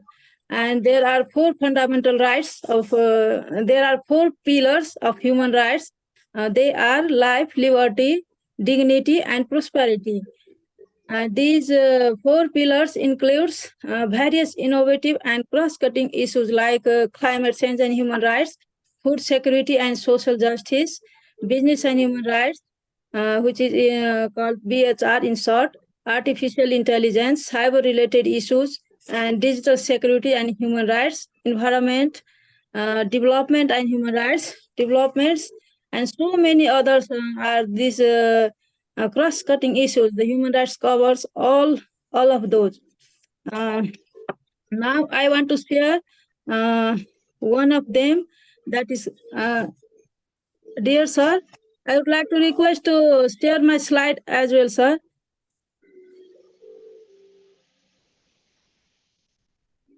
Excuse me, sir. Yeah, there is not so many slides, sir. My presentation, sir. Okay. That's Jayashree. Could you please put up the presentation? Yeah, we are doing that. Yeah.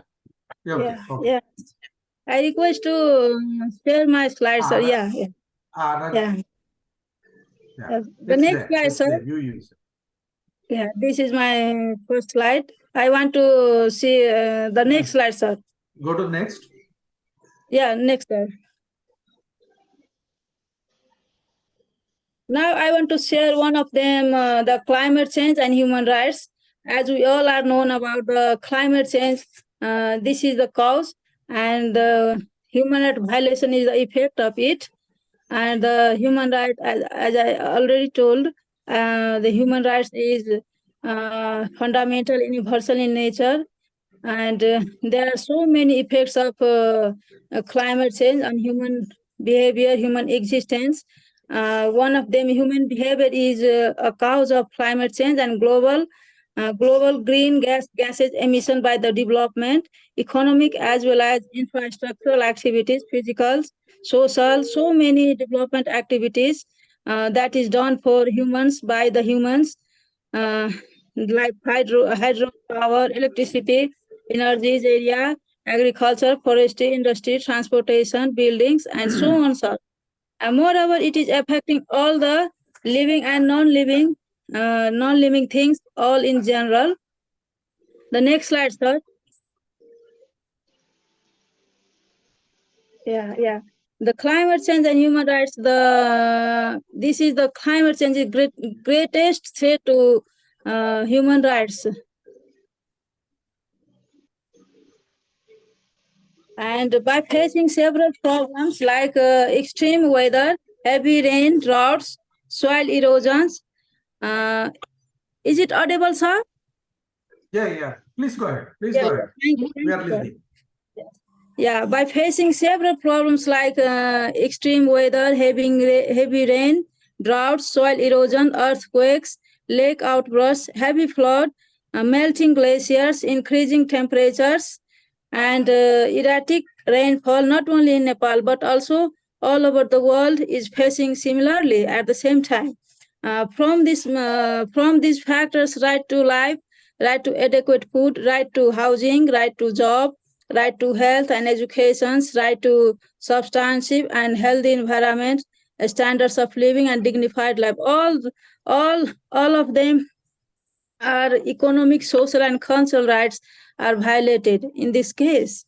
So we can say climate change is the great cause.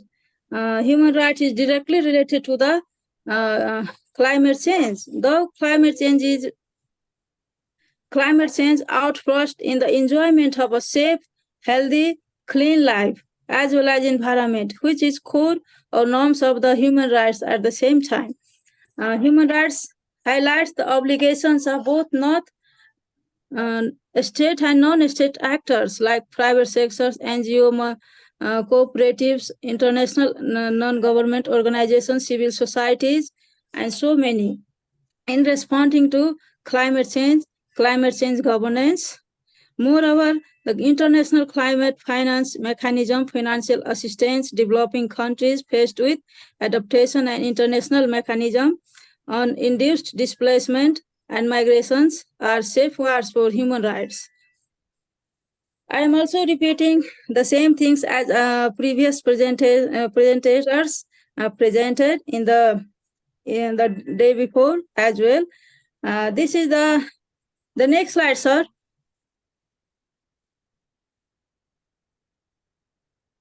Yeah, this is the picture I have taken from the Google search. This is the indicators of global warming. Here in the picture, we can see that global warming, the indicators of a warming world. Here in the picture, we can see the ice sheet, self-melting, which is unavoidable. Global average sea level rise of between 0.28 meter to 1.01 meter by 2100 AD. One key reason being the melting of glaciers, ice sheets. The sea level rises of around a meter may not sound much, but even these increases would put hundreds of millions of people worldwide at the risk of coastal flooding. This is the scenario of world, but the effects also come in the Nepal as well. We can see very examples, instances in the Nepal as well. Glaciers are melting and outbursting, snow cover, the tree lines shifting polewards and upwards, spring coming earlier, species migrating poleward and upward, temperature over land, ocean heat content, sea surface temperature, air temperature, near surface temperature over ocean, humidity are the indicators as well. We can see in these pictures. The next slide, sir. Request to next slide, sir, please. I want to go the next slide, sir, please. Yeah. Could you please change the slide, please? I would like to draw the attention to Nepal. Nepal is also facing the various problems due to climate change. The effect in the population size, this is included in the next slide, sir. Shall I start? You But I cannot go see the on. next slide, sir. Yeah. I think there is it's because of the connectivity issue. Yeah. This is the problem with the technology. This is also related to this slide also, and I am here now. I would like to draw attention to the Nepal as well. Nepal is also a mountainous and hilly region country, Himalayas, so more than 6,000 rivers. We are also rich in water resources as well as natural beauties, natural scenarios. And Nepal is also facing the various problems due to the climate change. The effects, most of them, the effects are seen in population size and distribution, alteration in birth and death rates, maternal and child death. We can see in this slide. Yeah. The causes of gender-based violence, domestic violence, intimate partners violence, societal case, mental health and psychosocial environment, gender and sexual and reproductive health. These are the also affecting areas, and it brings, the next slide, sir, it brings changes in the migration patterns, the environmental refugees, which is called also climate refugees, by the flood, we can see here, including the extreme heat, flooding, and wildfires have been linked to certain health problems such as anemia, eclampsia, low birth weight, preterm birth, and even miscarriages. So many maternal health and child-related problems. And the next slide, sir, migration. Yeah, this one. The next one, sir, migration. This is the data where I have taken from Google search, sir. We can see rigorously. The next one, please. The next one, migration, yes, sir. Climate change, this is, I have also done, sir, this one. Okay, yeah, gender. Go ahead, next. Yeah, next, sir. Yeah. The migration, impacts of migration pattern. Yeah, we can see in this slide the migration patterns, the environmental refugees are done by climate change, which is called climate refugees as well. The climate change brings changes or causes the conflicts and displacement, cultural and identity shifts. There is the data, sir, data of the National Census Report of Nepal 2021, which is recently done last year.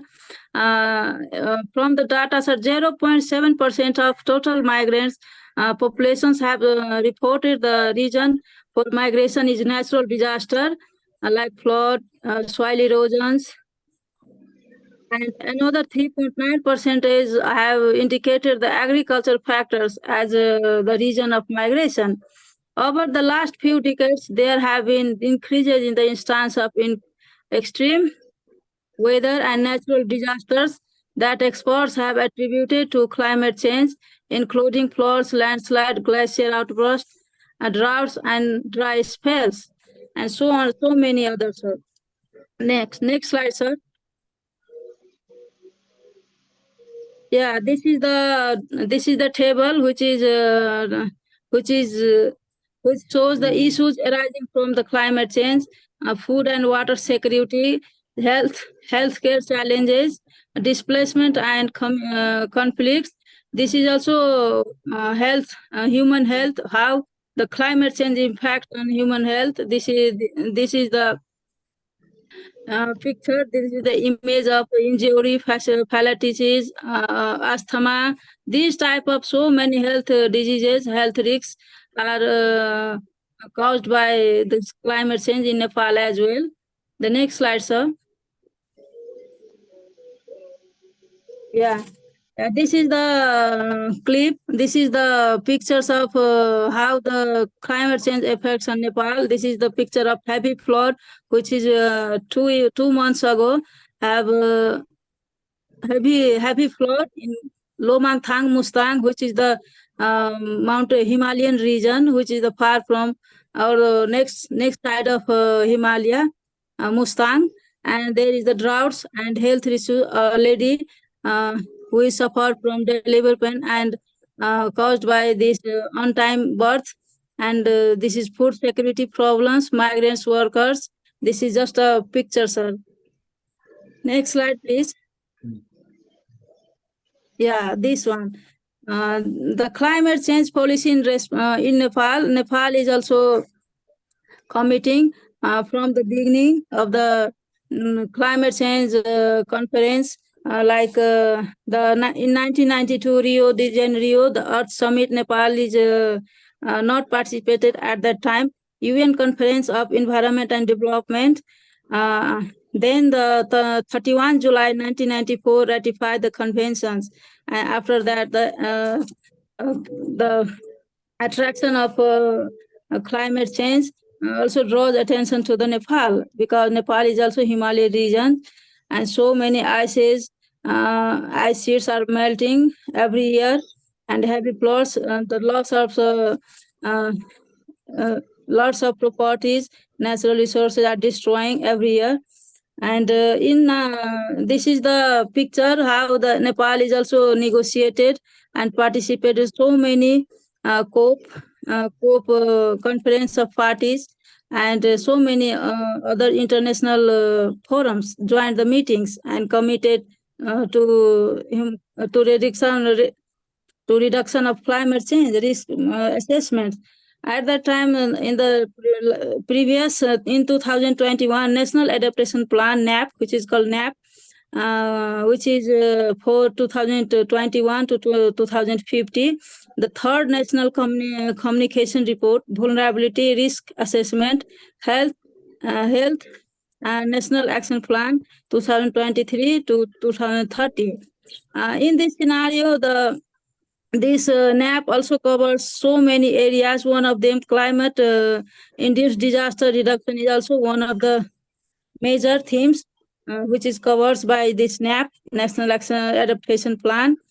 And in the same way, the Nepal has also a policy response to address risk of climate change. There are mitigations to adaptation. National Action Plan already described.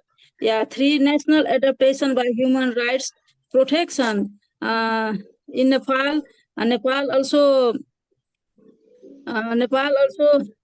welcomes the constitutional body as in the National Human Rights Commissions, other thematic constitutional bodies like Indigenous Commission in the Constitution of Nepal to protect, to promote, and to respect for the human rights violation cases. And we have a 5th National Human Rights Action Plan, which is running, and another is climate change reduction mechanism as well, act, policy, rule, and so many others. And in the short, I must say about the role of NHRC in how the NHRC related to the climate change in our daily works. As we all known about, we are all known about the duty of National Human Rights Commission, the main constitutional duty and mandate to protect, promote, respect, as well as fulfillment of human rights in Nepal. Nepal is the governmental. This is not our NHRC is not the governmental body, but it is the constitutional body, works to oversee as well as watchdog about the governmental activities and plays crucial roles in decision making as well. Its crucial role is to disseminate climate change information to stakeholders for awareness raising and sensitization, while also ensuring the proper implementation of global. Your time is over. Wind up. No, in sir. minute? Yeah, sir, 2 minutes more. Yeah. Yeah, please. Yeah, I am near to We finish, have sir. other Yeah, presenters waiting. yeah, sir. 2 minutes, sir. I will Yeah, go finish ahead. in 2. Wind up in next minute. Yeah.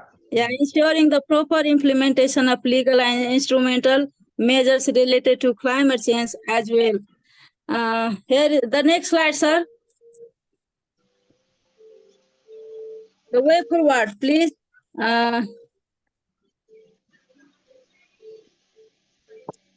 Yeah, this is the same thing I have already mentioned. The NAP, we have a National Action Plan, this adaptation plan.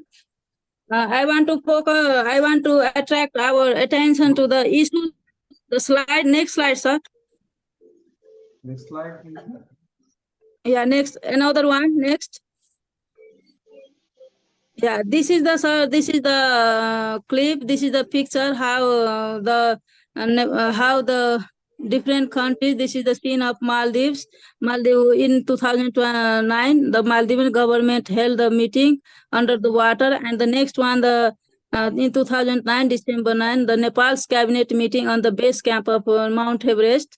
The next slide, sir.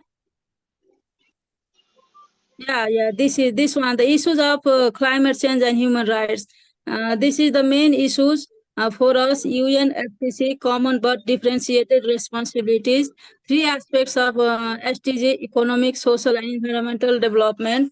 Localization of 5 Ps: people, planet, prosperity, peace, and partnership. The snail piece of UN Climate Change Conference. Yeah, this one, the way forward, sir. We have to, that our next step, this is the directives, this is the interactive, which is also taken from, I have taken from this Google search. This is the climate emergency. This is the time of to say climate change, no climate change, system change. And the next slide, yeah. Yeah, act now. Yeah, this is the slogans, which is Ranjita ji, please conclude. Please yes, sir. conclude. Yeah, this is the way forward. This is the picture, so we can see easily in the picture. So what could be our next step? Like this one, the climate resilient. Start the conversation with families and friends and colleagues about the climate change. Yeah.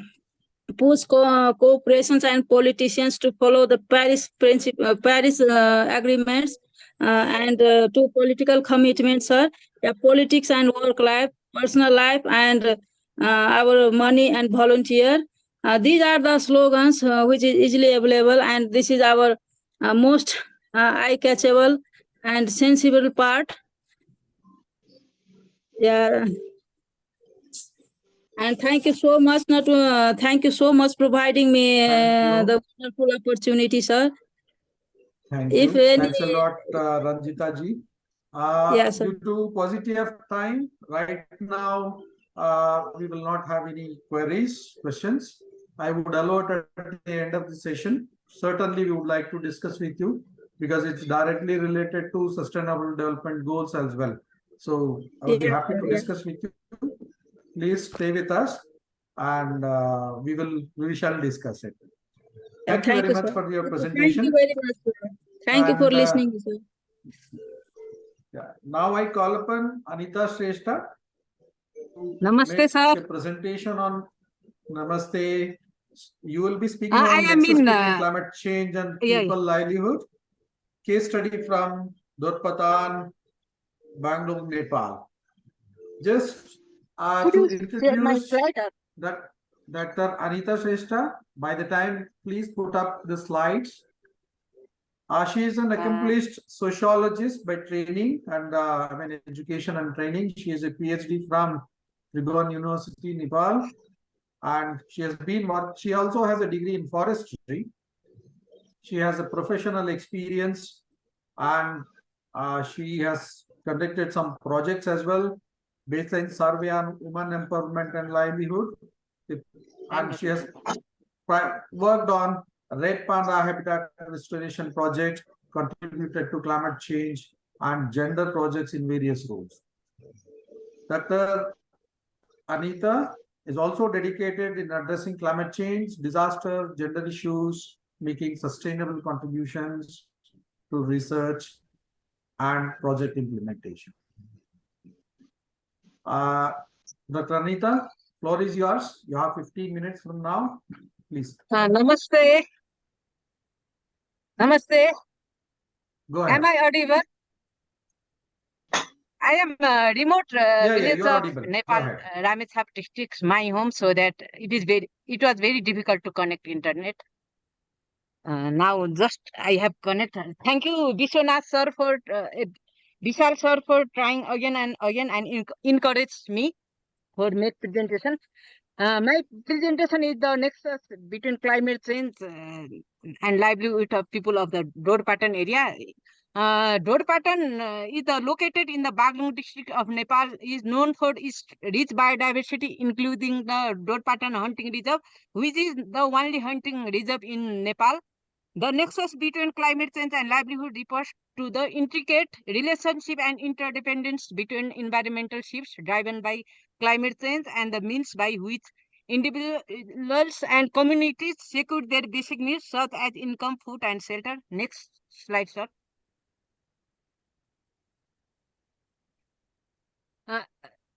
The nexus between climate change, food security, tourism, agriculture, water, and forestry in this region is of significant importance due to its potential impact on both the environment and the livelihoods of the local population. And climate change, characterized by shifts in temperature patterns, precipitation levels, and the frequency of extreme weather events, directly impacts various aspects of livelihoods. Next slide, sir. Slides are not changing. Go ahead. Okay, now it is changing. I took basically this research is based on the qualitative methods, and I took interview with 75 respondents and 12 key informants, and I met FGT with five groups like the women groups and other different indigenous groups and different local peoples. Next slide.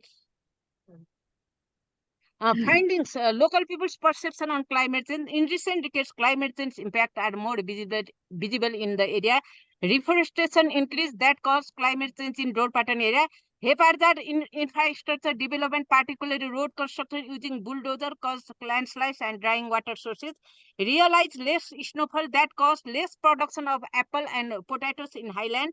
Realized early flowering and appearance of mosquitoes in highland too, where they did not find in the past. Local do not know less known about the scientific causes of climate change. Next slide, sir.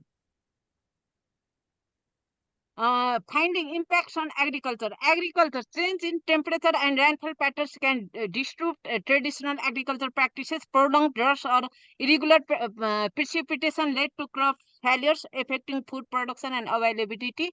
And another one is affected the timing of planting and harvesting season. Unpredictable weather events led to crop failures or reduced yields, potentially affecting food availability and access for the local population. Likewise, affected on storage of the seeds, agricultural crops for longer period. Next slide.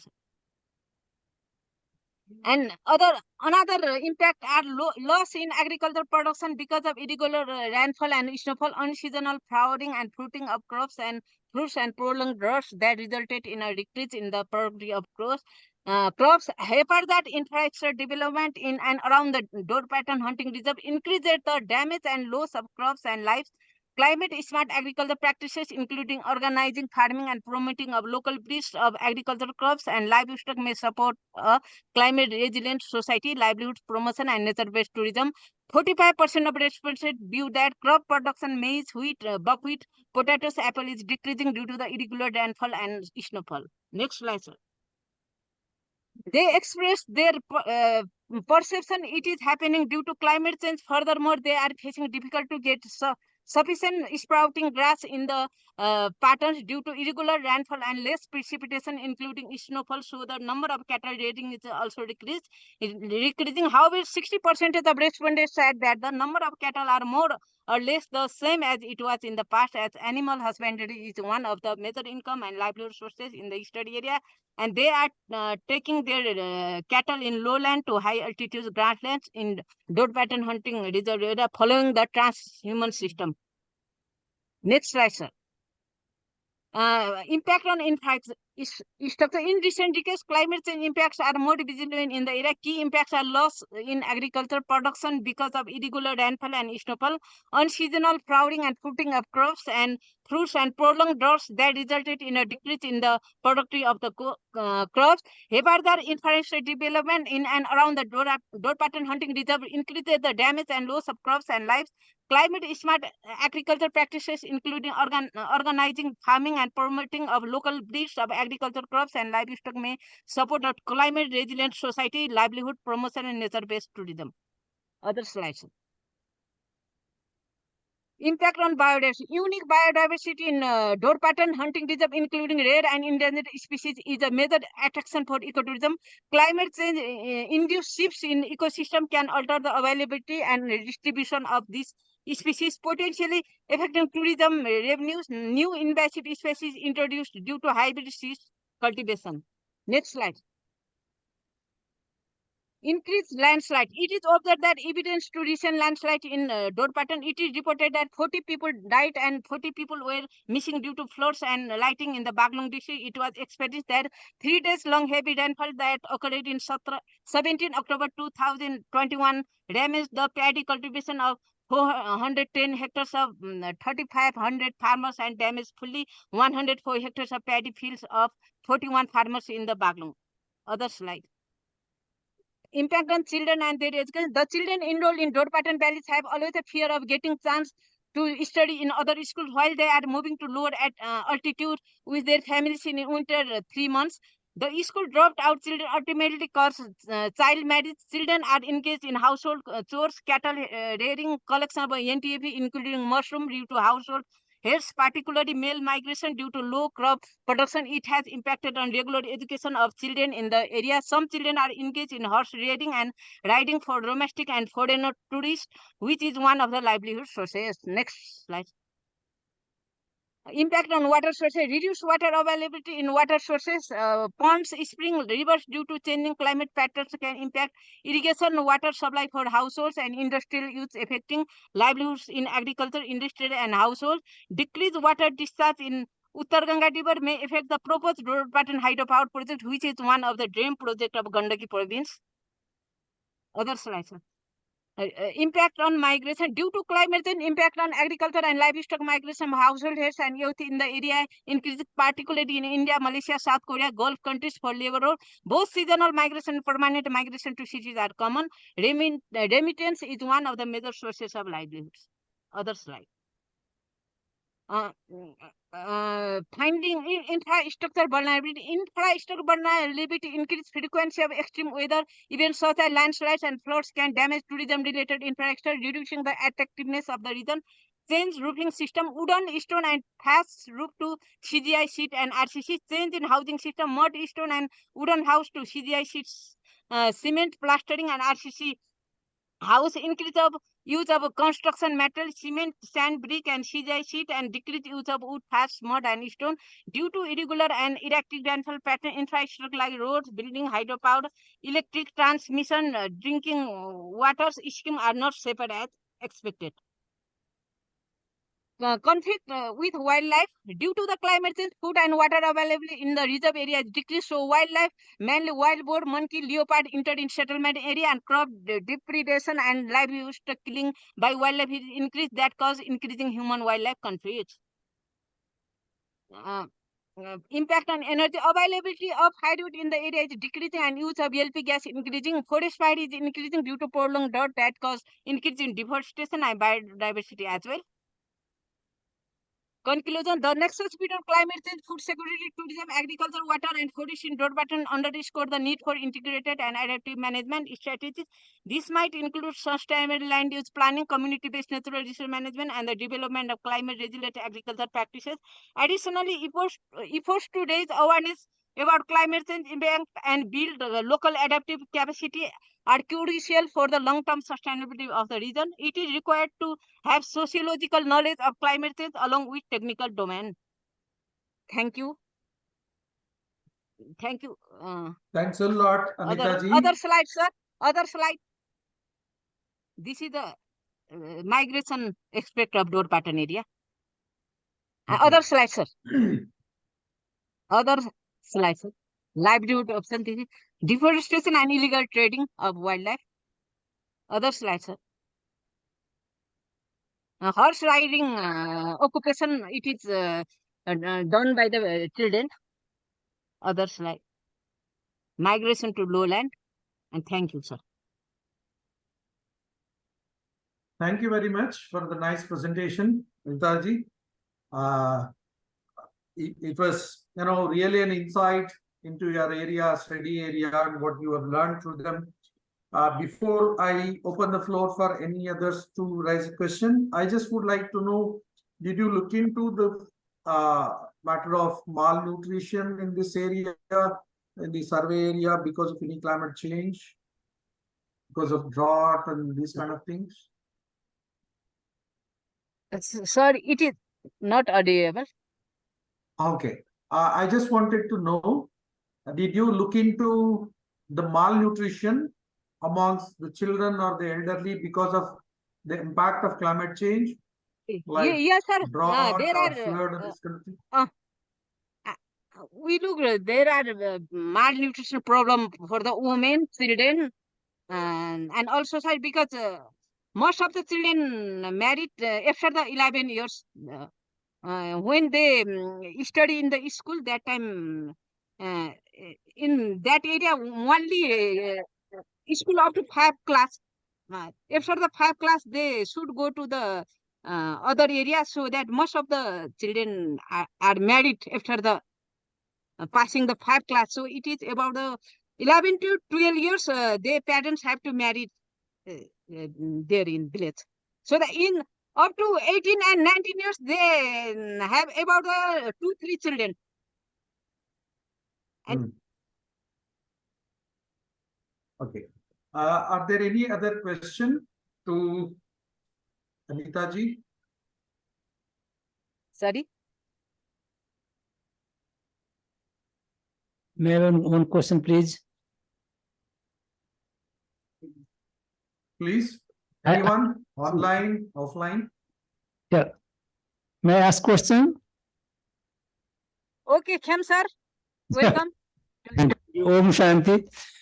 Okay, you have, one of the slides, you have written organized farming or organizing farming. What is that?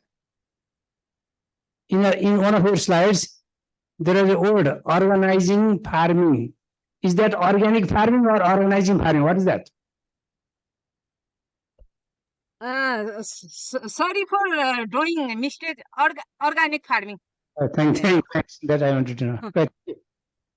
Thank you, Khem sir. Thank you very much. Now I call upon Ms. Stuti Jain, which I think now she is ready to make a presentation. Welcome, Stuti. Thank you, sir. Floor is yours for the next 15 minutes. Go ahead. Next slide. Yes. As various scientists have already discussed the importance of Himalayas, that how climate change. Okay.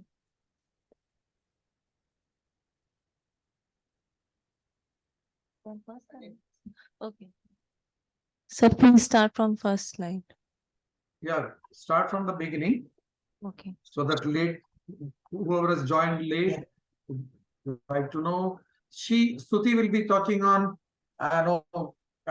temperature reconstruction using dendrochronology in the Himalayas, the tree rings. Go ahead, please.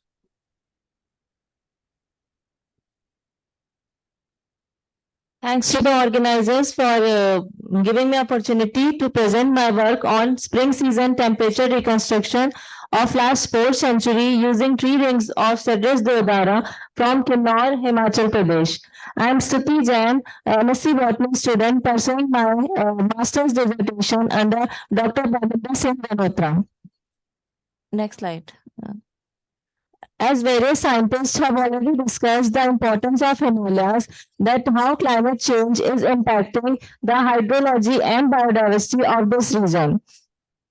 I will directly present my work that how climate change is impacting the growth of Cedrus deodara. Cedrus is very important Himal. Next slide. Next. Cedrus is a very important Himalayan tree species with commercial and sacred values. It grows both in inner dry and outer moist regions of western and central Himalayas. But not in eastern Himalayas. This shows that it has affinity with precipitation by western distribution. The recent study by Bhattacharya sir and team has shown that how Cedrus deodara is impacted in the global warming trend of climate. But though this is very regional study, I would like to present from other area, that is my study site was Batseri village situated at the bank of Baspa river, that is 2800 meter above sea level in the Sangla Valley. The objectives behind my study were to develop the long-term tree ring with chronology and to establish the relationship between tree growth and climate, also to reconstruct the past climate based on tree growth climate. Next slide.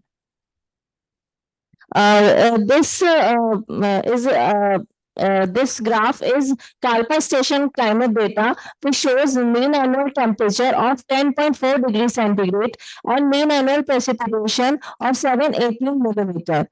As you all can see that around 60% of precipitation of mean annual precipitation is during winters and spring months, dominated by western disturbances. The image here shows Batsuri village and the fruit crops grown by the local population.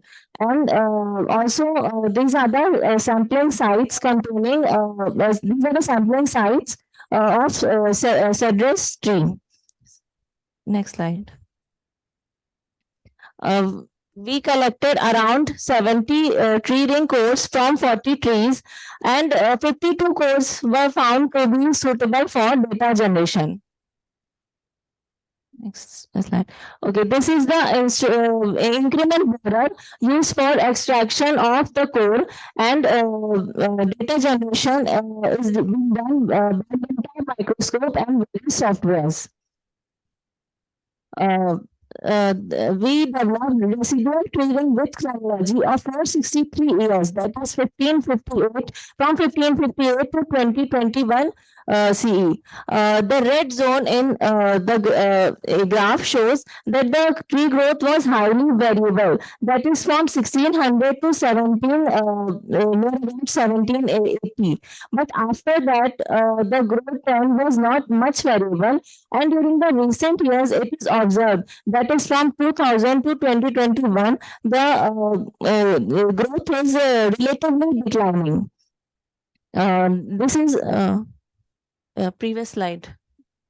This is the chronology statistic which that shows the chronology was robust during 1657 to 2021 with high E+ value and mean sensitivity value.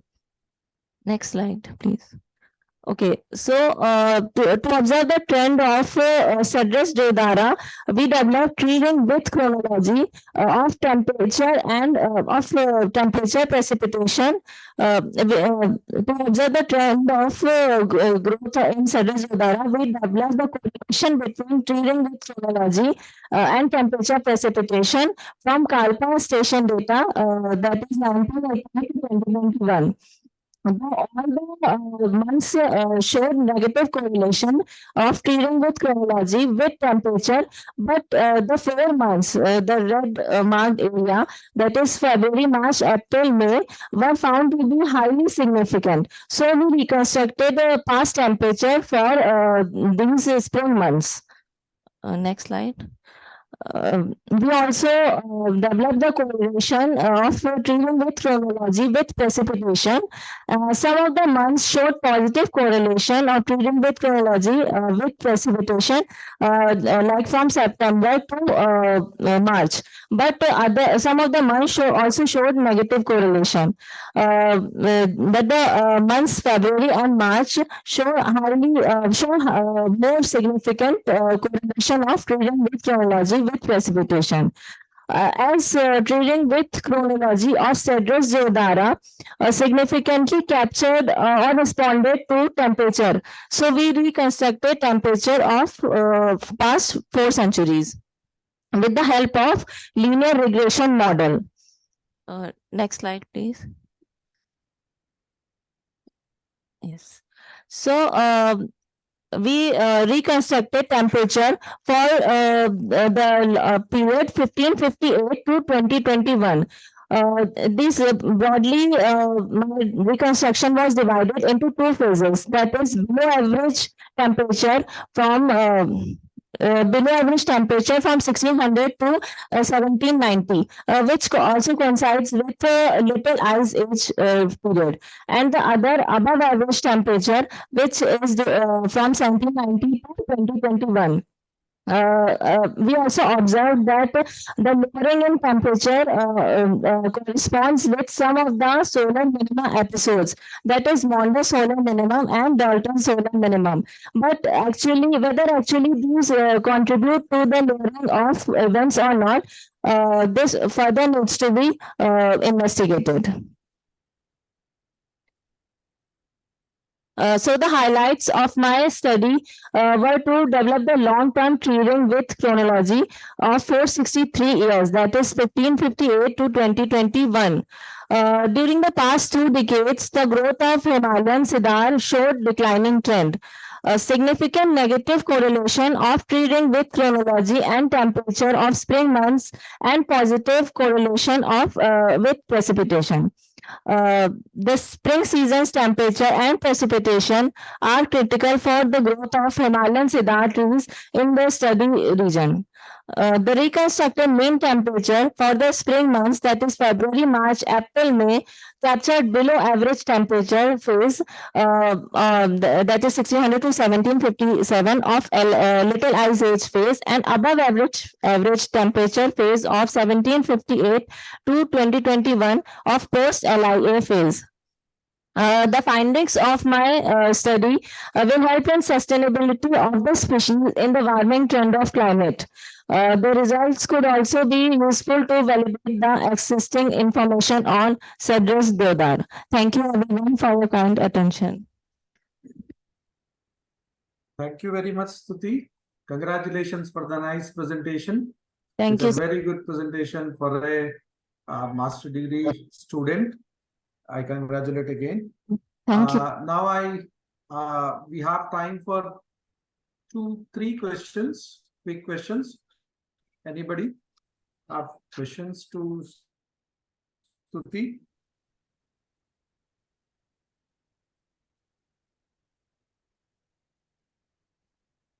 I have a few questions. If yes, sir. Others don't have. What is the methodology used for the age control for this in this study?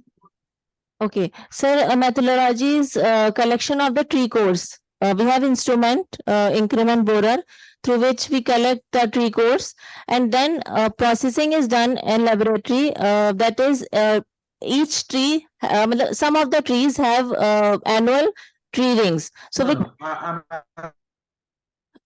hello. Asking about the age control. I mean, like, how did you develop the chronology of the events? Okay, so first we did you use carbon dating or no, sir. So basically we count the age And then through Aston software and through our softwares, we develop the width, we calculate the width of the tree, and then we correlate it with temperature and precipitation through the station data, and then we reconstructed the past temperature. Okay.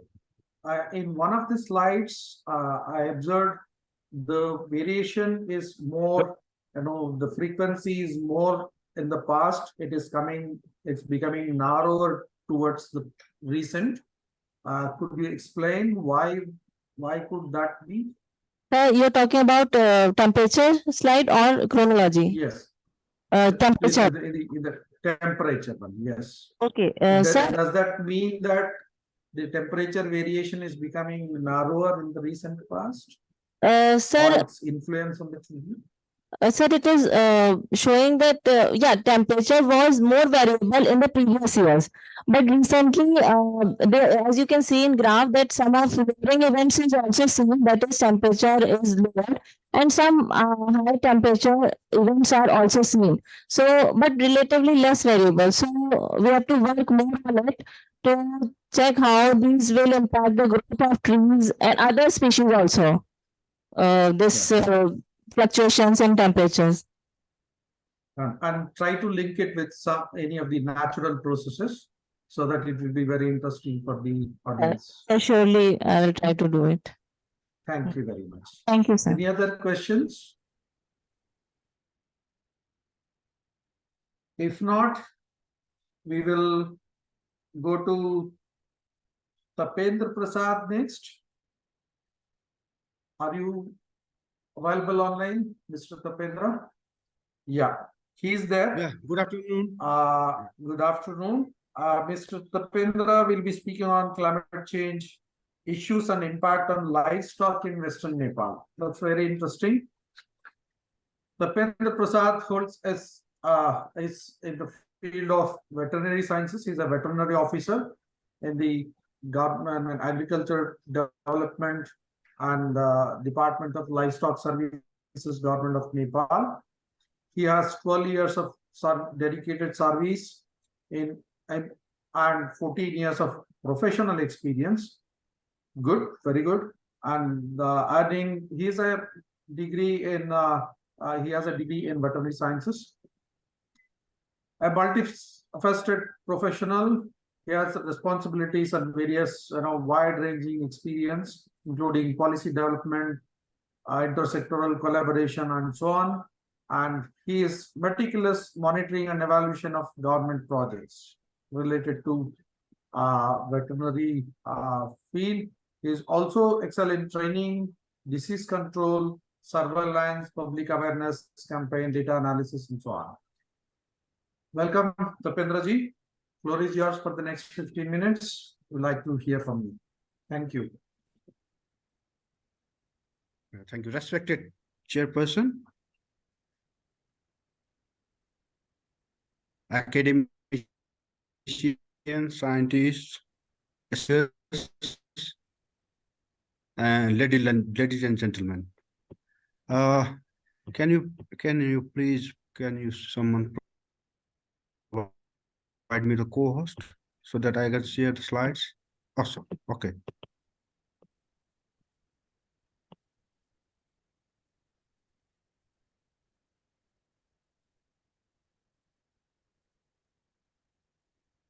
Make it full screen, please. Yeah. Okay.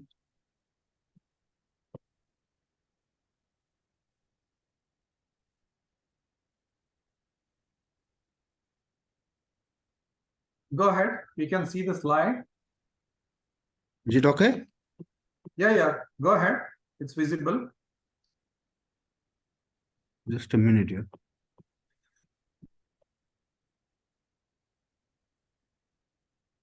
Yeah, the topic, Chair has already mentioned that topic I am going to present is on climate change issues and impact on livestock of Western Nepal. So in the introduction,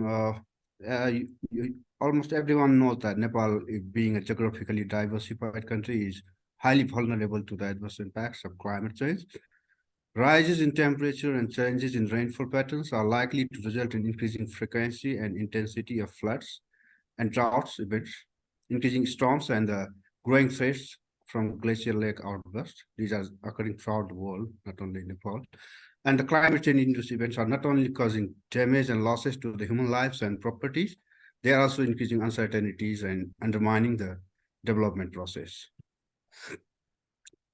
We know that Nepalese agriculture is highly dependent on climatic parameters, especially precipitation, temperature, humidity, and radiation, having significant effect on the plant growth, water use efficiency, soil properties, soil microbial activities, and pest dynamics. Similarly, livestock being a key player in the Nepalese economy can't remain unaffected by the climate change. Findings from Dr. Prasad, we are not able to see your slide properly. Can you share it with the full screen or presentation mode rather? No, I'm sharing what Presentation mode. Presentation mode. Is it okay? Yeah. Thank you so much. Yeah. That's it. Sorry. So livestock sector is a key player in Nepalese economy, and this sector can't remain unaffected by the climate impacts. But limited knowledge is a problem. Maybe okay. So very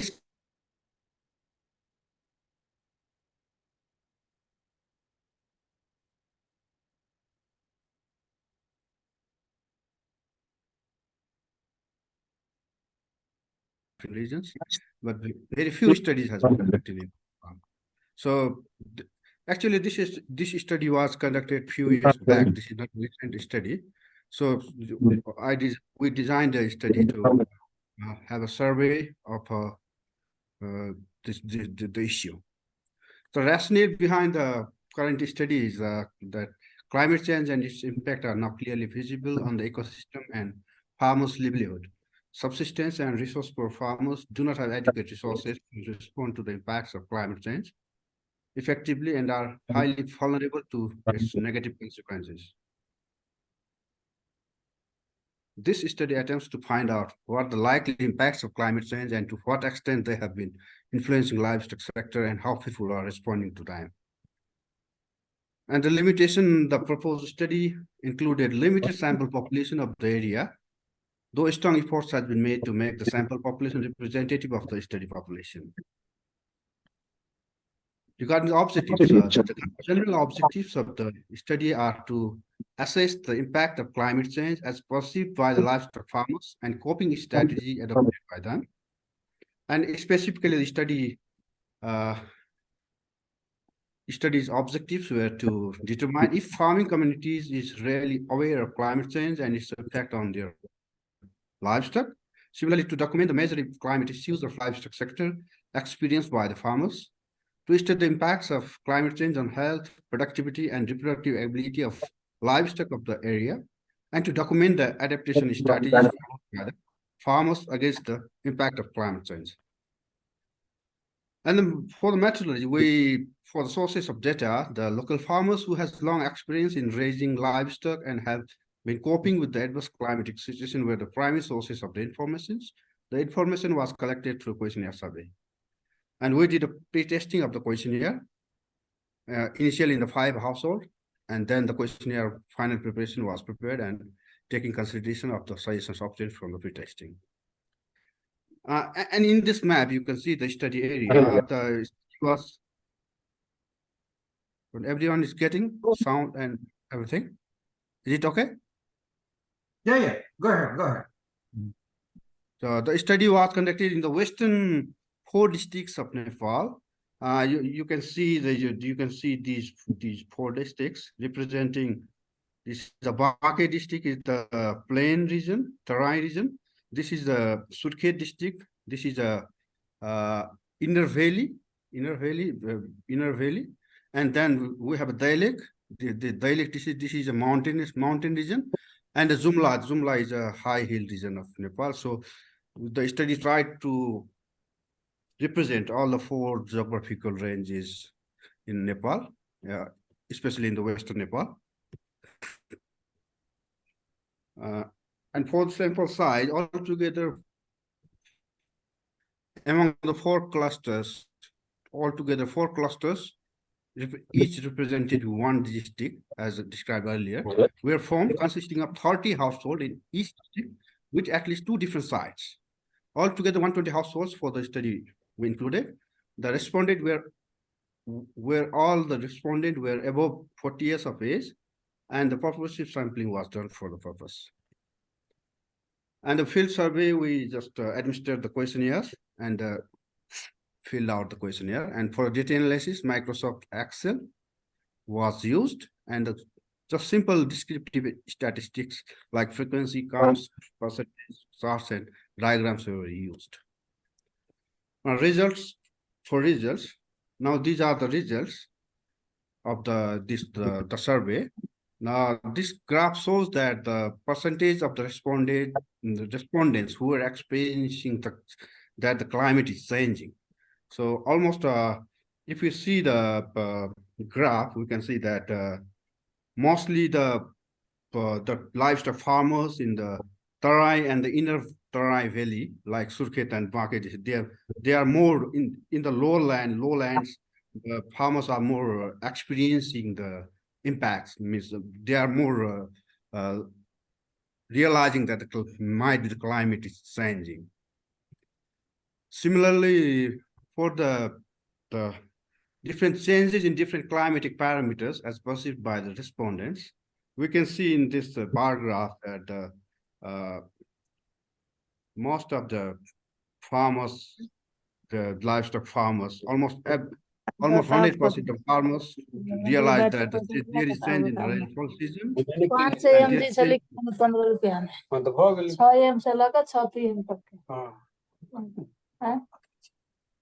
And there is a sound here, noise. Ranjita ji, please mute your mic. Almost all the responded, you can see in the bar of that. All the respondents realized that they responded that most of them realized change in the temperature, change in the rainfall season, change in the rainfall frequency, and the frequent and long drought seasons. They are experiencing these climate impacts. And similarly, almost 50% the participants in the study responded that they noticed the change in the snowfall pattern. Similarly, for the increase in the climatic parameters perceived by the participants, the respondents, especially in the Tarai region, mostly they recognize the increase in the temperature and increase in the drought region. And likewise, and also in the mid hills, you can see in the mid hills and mountains that in the highlands, the farmers are experiencing more incidences of drought conditions. And this graph, we can see that there is change in the rainfall frequency perceived by the respondents. Here we can see that almost 90% respondents in Tarai region, in the lowlands, experienced a decrease in the rainfall. But the same thing for the mountains, like Jumla, in the high hills, they experienced there is no change in the rainfall. So it looks like a bit means opposite trend among the respondents in the high hills and the Tarai region. Similarly, here this slide shows the change in different climatic parameters perceived by the respondents. So most of the respondent, almost 45% respondent, they experienced the decrease in the hailstorm, and almost 40% the participant and respondent noticed that they found the increase in the flood and landslide events. The respondent, the response of the respondent regarding the effects of climate change, like the diurnal variation of temperature, bushfiring, increased incidence of bushfiring, drying of springs, and the mosquitoes in the high hills. Almost more than 95% experience the effects like bushfiring, diurnal variation of temperature, more increase in the diurnal variation of temperature, and the mosquitoes in the high hills. For the similar other effects of climate change, they also experienced almost 98% of the respondents experienced that the springs are drying and mosquitoes are in high hills, as in the earlier graph. Similarly, the change in the drinking water and irrigation sources, especially in the Terai region, the responded that there is a change in the drinking water and the irrigation sources, and also in the medians. This slide shows the proportion of respondents experiencing different impacts on the livestock sector. This is the key slide of the study's main purpose. So the almost more than 85% of the respondent, most of the respondents responded that they see the impacts of climate change on the livestock, like the emerging diseases, increasing mortality, decreased grazing lanes, change in the vegetation in the grasslands, and change in the breeding behavior of that livestock, and the breeding problems like infertility, repeat breeding, and the changes in the reproductive patterns of the animals. This slide shows the disease frequency impacted by the climate change in the last 10 years. The respondent responded that most of them, 66% of the respondent, noticed that in the last 10 years, there is an increase in the disease pattern, disease frequency in the livestock. And this slide shows the agricultural you have 2 more minutes. Yes, sir. You have 2 more minutes. Yeah, this slide shows the agricultural products like the crops. What's the effect of the climate change on the agricultural product? And the most of in the Terai region, the responded that there's an increase in the production of crops. And this is for the same thing for the fodder and forage production. And the response of the responses shows that in mountains there is a decrease in the fodder and forage production, and whereas there is an increase in the forage and forage production in the Terai region.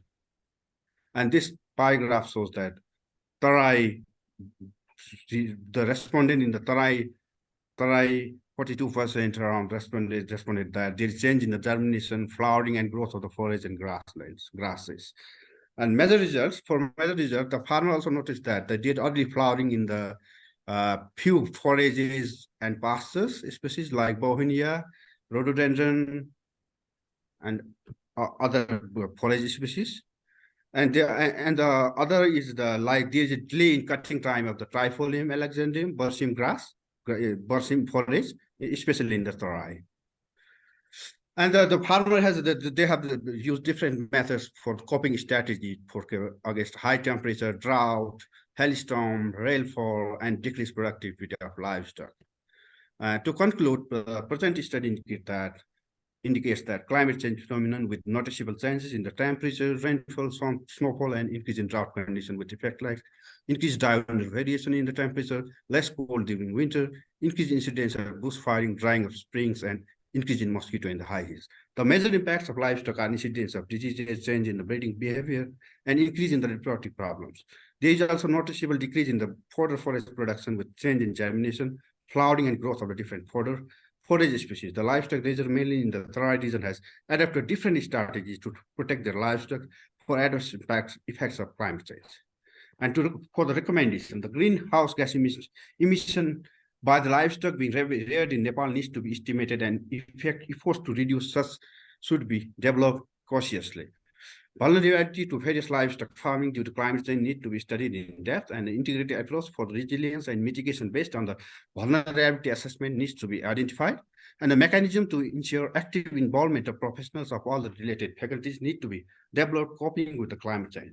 And that finally, the traditional knowledge of farmers to cope with different aspects of effects of climate change need to be recorded and replicated. With this, I just sum up my presentation. Thank you for your kind attention. Thank you, Mr. Tapendra. Thanks for nice presentation.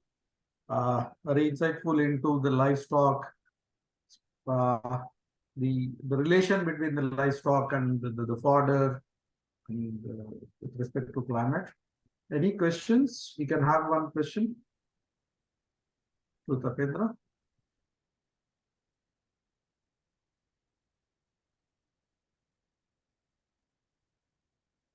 Anybody? Any question, please?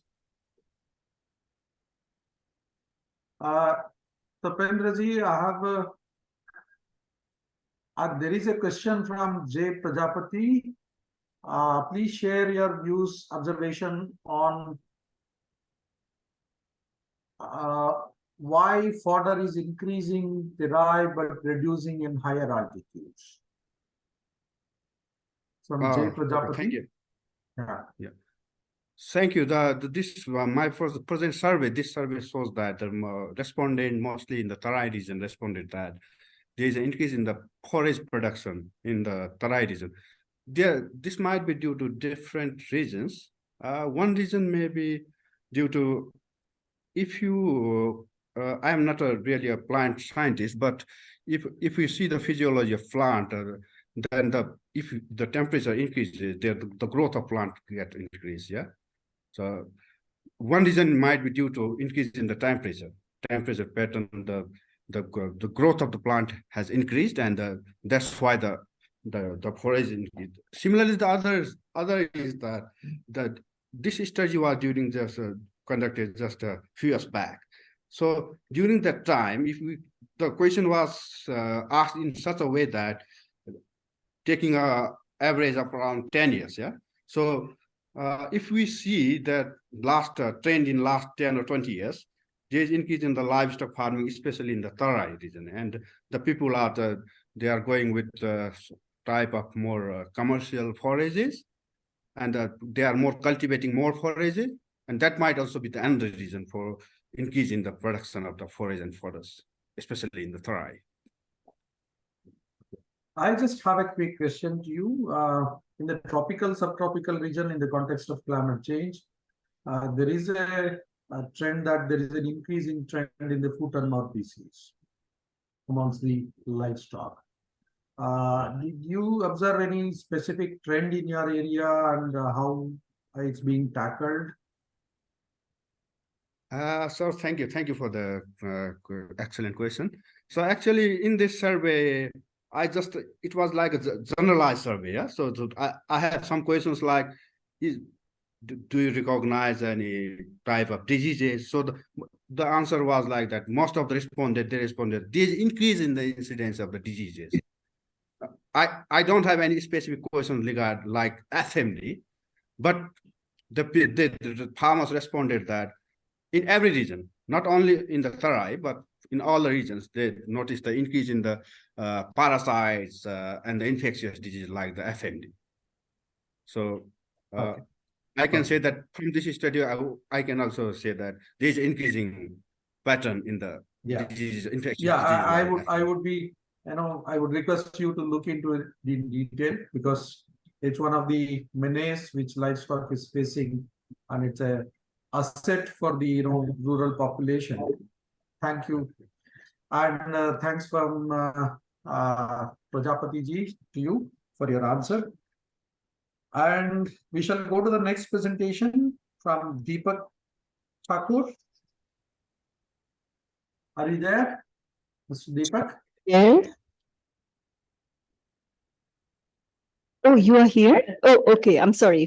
Yeah, please go ahead. Deepak is present there? Yeah, he is in person here. So okay, great. I am very happy to introduce Deepak. I think he's the youngest presenter, I guess, in this conference. Yes. I welcome him. Congratulations. We are very excited to hear from you. I would like to introduce Deepak. He's a dedicated individual with a strong educational interest. He is studying and he's educating simultaneously. That's a very interesting, very courageous act. And he is he has an outstanding GPA at Newton High School and Xavier International College. Currently, he is pursuing his bachelor's degree. Deepak also has gained valuable teaching experience, having worked as a science teacher in high school, and he has worked as a tuition teacher, providing instruction in science, maths, and optional math. That's very interesting profile you have at a very, very young age, and you are working on climate as well. That's congratulations, and floor is yours. We would like to hear a young mind, and I would like to request all the people present there to give him a big round of applause for the young scientist. Go ahead, Deepak. Floor is yours. I request sir to present myself, please.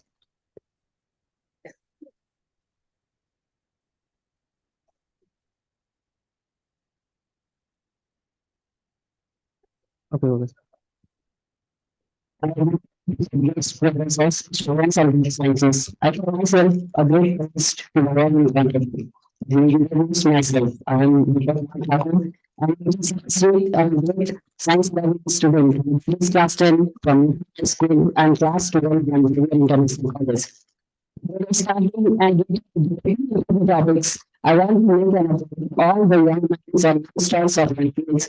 Let's not rely ourselves on some technologies. Let's rely ourselves on things in terms of lessons and scholars.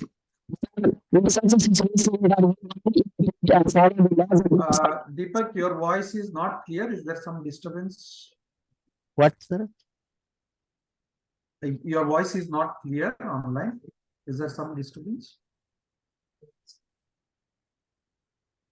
Could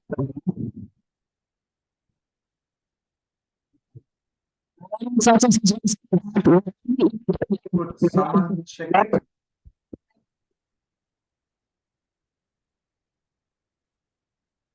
It's a very poor audio.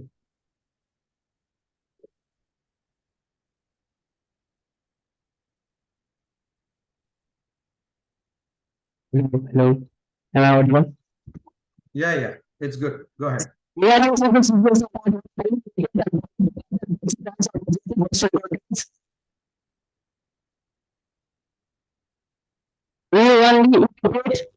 If such things, yes, if such things continue, we can only become the slave of exotic Western countries. So to break that, we youngsters must come in front of. Now, dear chief guest, every time whenever I used to walk on the road, my mind was triggered with the word deforestation, is cutting down the trees. I started finding the relationship between alternative source of energy and the plants. Then I came up with an idea that green energy from living plants. Let me clear out in front of the great scientists here, I will not stop the acts of research and innovations for the sake of welfare of the Nepal. This is just as big a chapter for me. Now, next slide, sir. Plants, that means green energy from living plants. As the world is deforestation, so generating electricity from green plants can be at an alternative sources of energy. It increases pollution and increases warming. Next. So talking about the objective of the study, these type of projects can be done to act as an alternative source of energy to minimize the pollution and to increase the plantation. Next. So, if we talk about the methodology, that how can we generate electricity as much of resource, the ones like beetroot, aloe vera, banana, etc. give good source of electricity. To capture electrons, we can use copper iron plates. We can get up to 1.6 volts from the aloe vera as per the research. We can increase this 1.6 volts by using these points in different parallel and series combination. Let me repeat again. We can what increase the 1.6 volts by using the series combination. So now, next slide, sir. If we talk about the research that what is the science within this, photosynthesis is responsible for it. When photosynthesis takes place, glucose is formed. This glucose is being swallowed by the rhizosphore bacteria. When bacteria contribute, the back oxidize the glucose and not release electrons. If we capture that electron, we can generate electricity. This type of release is called vasodiffusion, and the products are generally called vasodiphusors. These are what reused bio substrates. Let me clear up rhizosphere means the area around the plant root that is inhabited by microorganisms. Next, sir. Oh. Talking about the findings, we can generate electricity from living plants. We can generate up to 1.6 volts from, especially from the aloe vera plants. We can increase this volts by using what different parallel and series combination. Next, sir. Now the scope of the study, generating electricity from living plants can be the best alternative source of energy. Keeping plants on the rooftop of houses, a person or gas can be highly population. We can continuously use sunlight and solar panels also could work. Within such areas, it can be used to generate.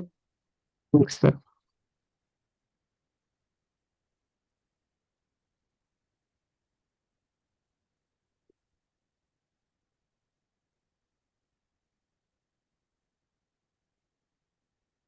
Okay. Since the concept is very cheap and what society, so working on it can get better results in the future. As this project has direct role in increasing plantation, decreasing deforestation, and minimizing climate change, so we must work on it. Next step. The different keywords related to this project is what rhizodiffusion, includes photosynthesis and rhizosphere bacteria. Next step.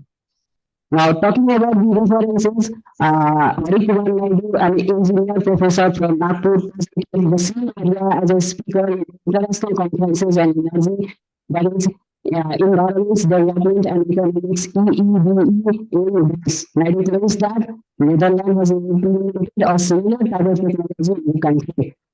Okay, that's all about my features. Thank you, Deepak. Good presentation. Anybody has any question to Deepak?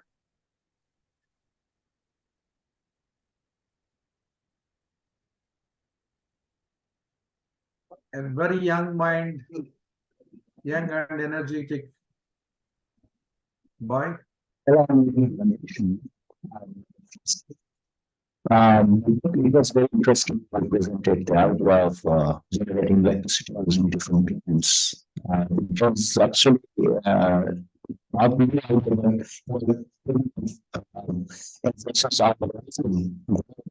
electricity.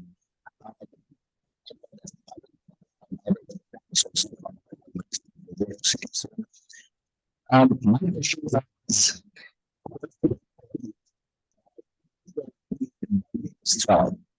I thought as a second thing, want to protect this agricultural policy. You're not able to hear the discussion. I sense and I still continue on.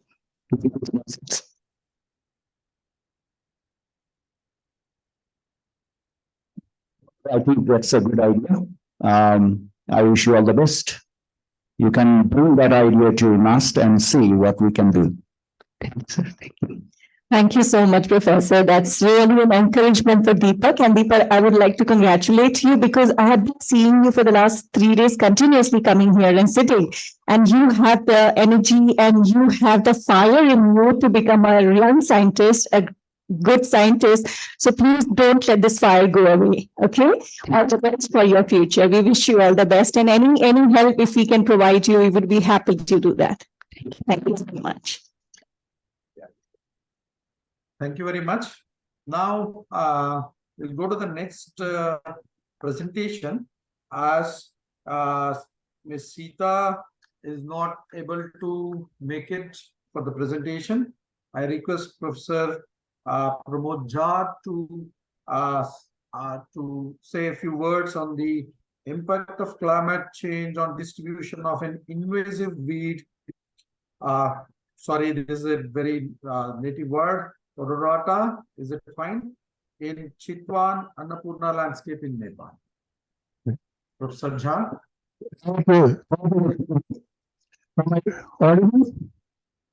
Okay. Yeah, it's a very, it's the audio is very poor. Okay. Okay. Please speak to the mic. Oh, I mic. Okay. So, yeah, Sita Gewale, she did masters, MSc in botany in my department under this, and she did MSc dissertation under my supervision. She after her MSc, she worked as research assistant in our Feed the Future USAID funded project. So the paper she wanted to present is related with her postmaster work. Sita has some health problems, that's why he couldn't come here. So I know about her work. So in brief, I would like to summarize the findings. Just in 5 minutes, I would take. Cromolina odorata, previously it was known as the Eupatorium odorata, and in Nepali it is known as the Seto Banmara. And we have two Banmaras. Seto Banmara is in the tropical and subtropical region, and Kalu Banmara, that one is Aziratina adenofora, that one is in the subtropical and warm temperate region. So this is an invasive alien plant species. Originally, this one is from the Mexico in the South American region, and it has migrated to Asia and not migrated, I would say invaded to, and it came to Nepal via India. We don't know when it entered in Nepal, but the first record we have about this one is in 1953-54. It was first recorded in Nepal. First reported, I would say. And this species, you say, we have studied those, including Sita, because she conducted the fieldwork and analysis part. So the distribution of Cromolina odorata, you see, using three different means. One, the remote sensing tools. We use the remote sensing tools, imageries. Another one, you see the artificial intelligence mapping of the weed. And the third one is the species distribution model, particularly the Maxent modeling. So we used two different types of remote sensing images. One, the Landsat, and another one was this WorldView 2. That one is the high resolution. Landsat is you see the one of the earliest model, and it is freely available. And we had to procure the high resolution. That one is very expensive. So we observed that the Cromolina odorata, this invasive species, is spread, you see, very fastly in the last few decades. In 1992, we observed it in the 1992, 1999, 2008, and 2018. So every 10 years almost, we recorded its distribution through the mapped through the remote sensing tools. So in between, you say in 1992, its distribution was overall coverage, I would say, not only distribution, but coverage was roughly 205 square kilometer in Chal area. Okay, this Chal means Chitwan Annapurna landscape area.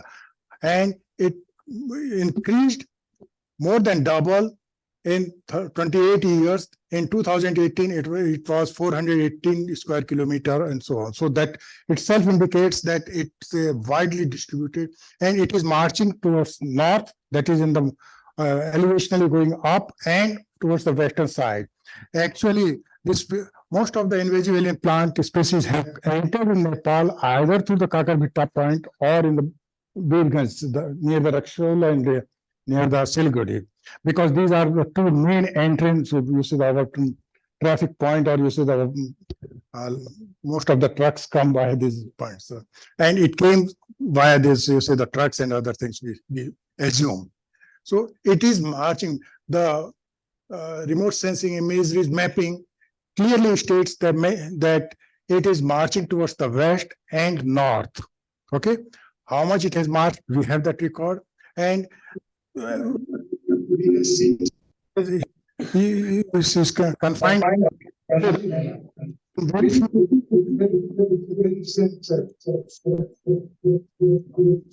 But our observations say that very soon it will cross the continental area and the far western region. So, and it is because of the changing climate.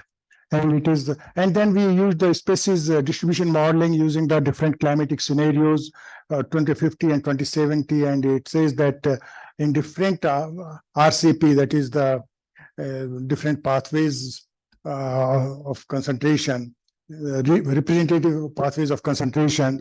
So in high, you see the RCP, this will be decreasing in the 2050, and even in the moderate, you see concentration, it will decrease in 4.5 and even 2.5. And based upon all this data, our collaborator in USA, he developed the distribution map of the species using the machine learning methods, so artificial intelligence. And we validated all these results in the field, whether the map is it there or not. It was 85% it was true.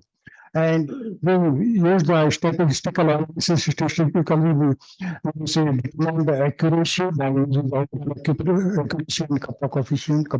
And that also says that it was very good. And artificial intelligence, of course, that was. So these are the results of this one. And so she wanted to present, but unfortunately she couldn't. Thank you very much. Thank you so much, sir. Thank you very much, sir. That's a very insight this thing. I just have one question on that. Can this species be used as a proxy to trace any of these climate factors, changing condition from one region to the other? Yeah, climatic factors, the species distribution, several bioclimatic, you see the parameters, effects, you see the data, and it says that it is related with the more precipitation. It is quite close to the precipitation. Precipitation affects distribution. Okay, it's not high temperature, but the precipitation is more close to its. It affects the distribution pattern. Okay. Okay. Thank you very much. Are there any other questions to Professor?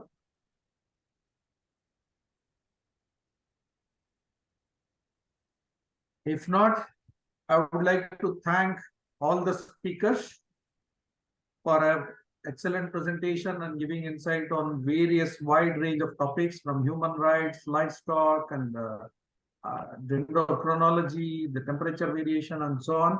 It was very insightful and a learning experience for me. I'm sure it was for all of you.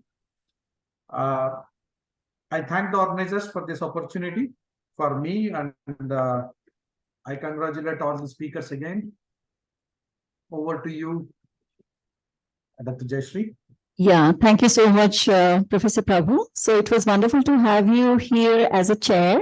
And all the youngsters who spoke today, we are really impressed with the kind of work they are doing on the ground level, especially going to the field, So it was wonderful to have them here today. So now we would like to close this session here, and then we go to proceed towards the validatory program. And before I conclude, I would like to welcome Madam Pramila Devi Bajracharya.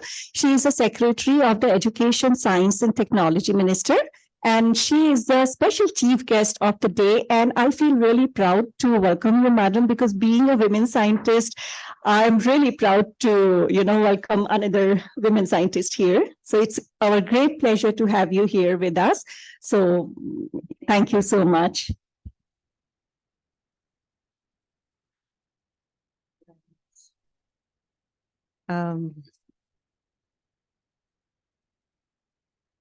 Good evening, all.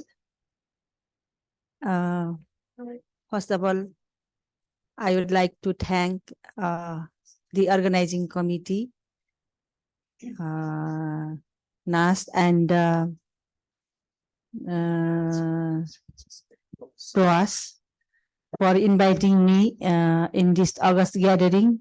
And I heard that you have 3 days conference and you have rigorous discussion on climate change.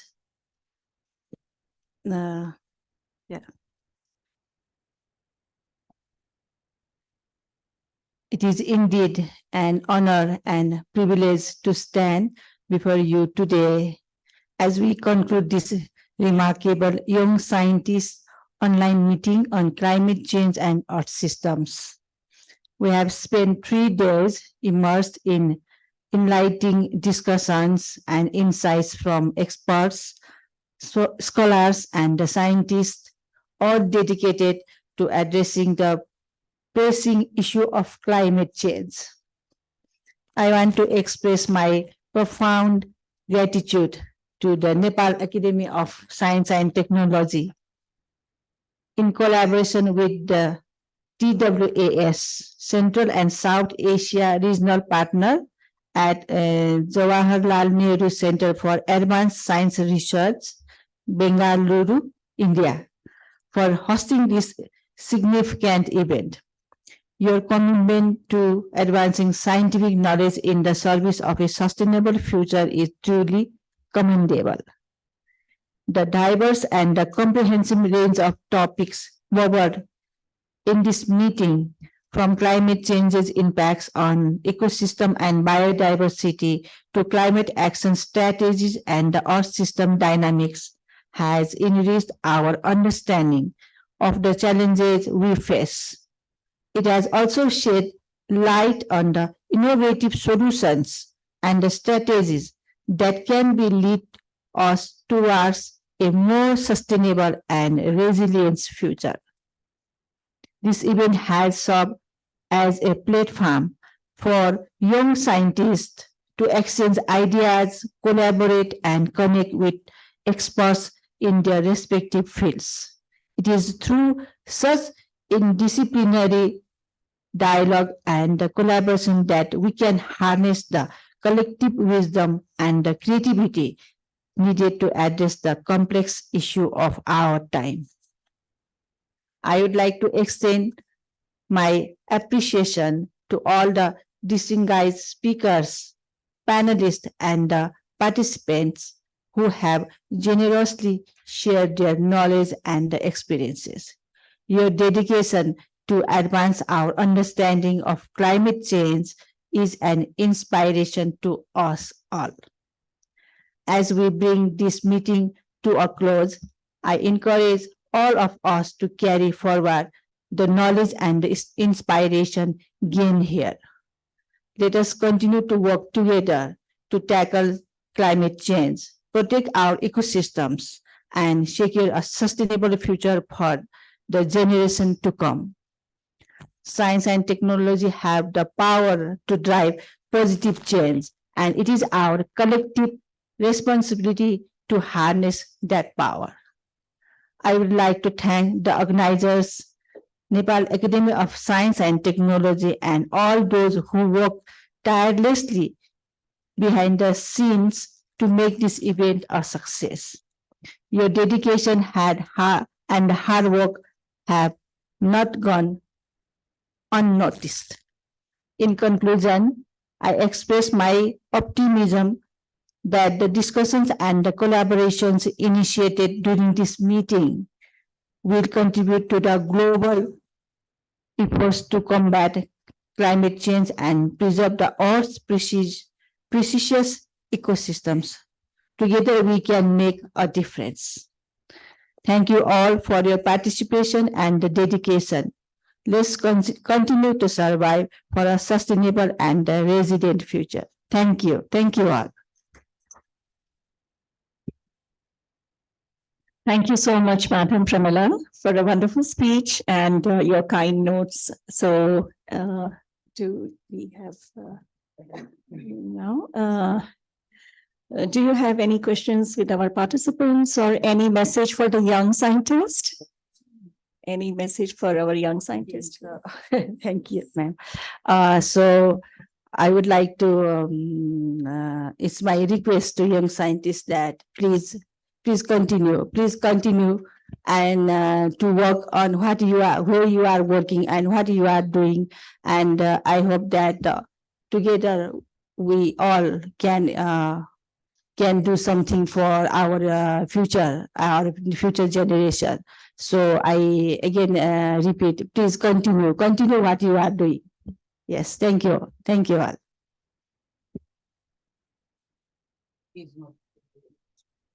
Yeah. Could you please connect Professor Dimri? He's there online, and he said he has sent the request to one link. The link shows some kind of problem. Pradeep ji?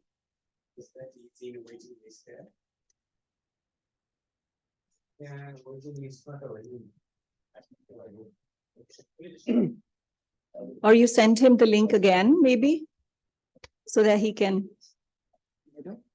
Yeah. Madam?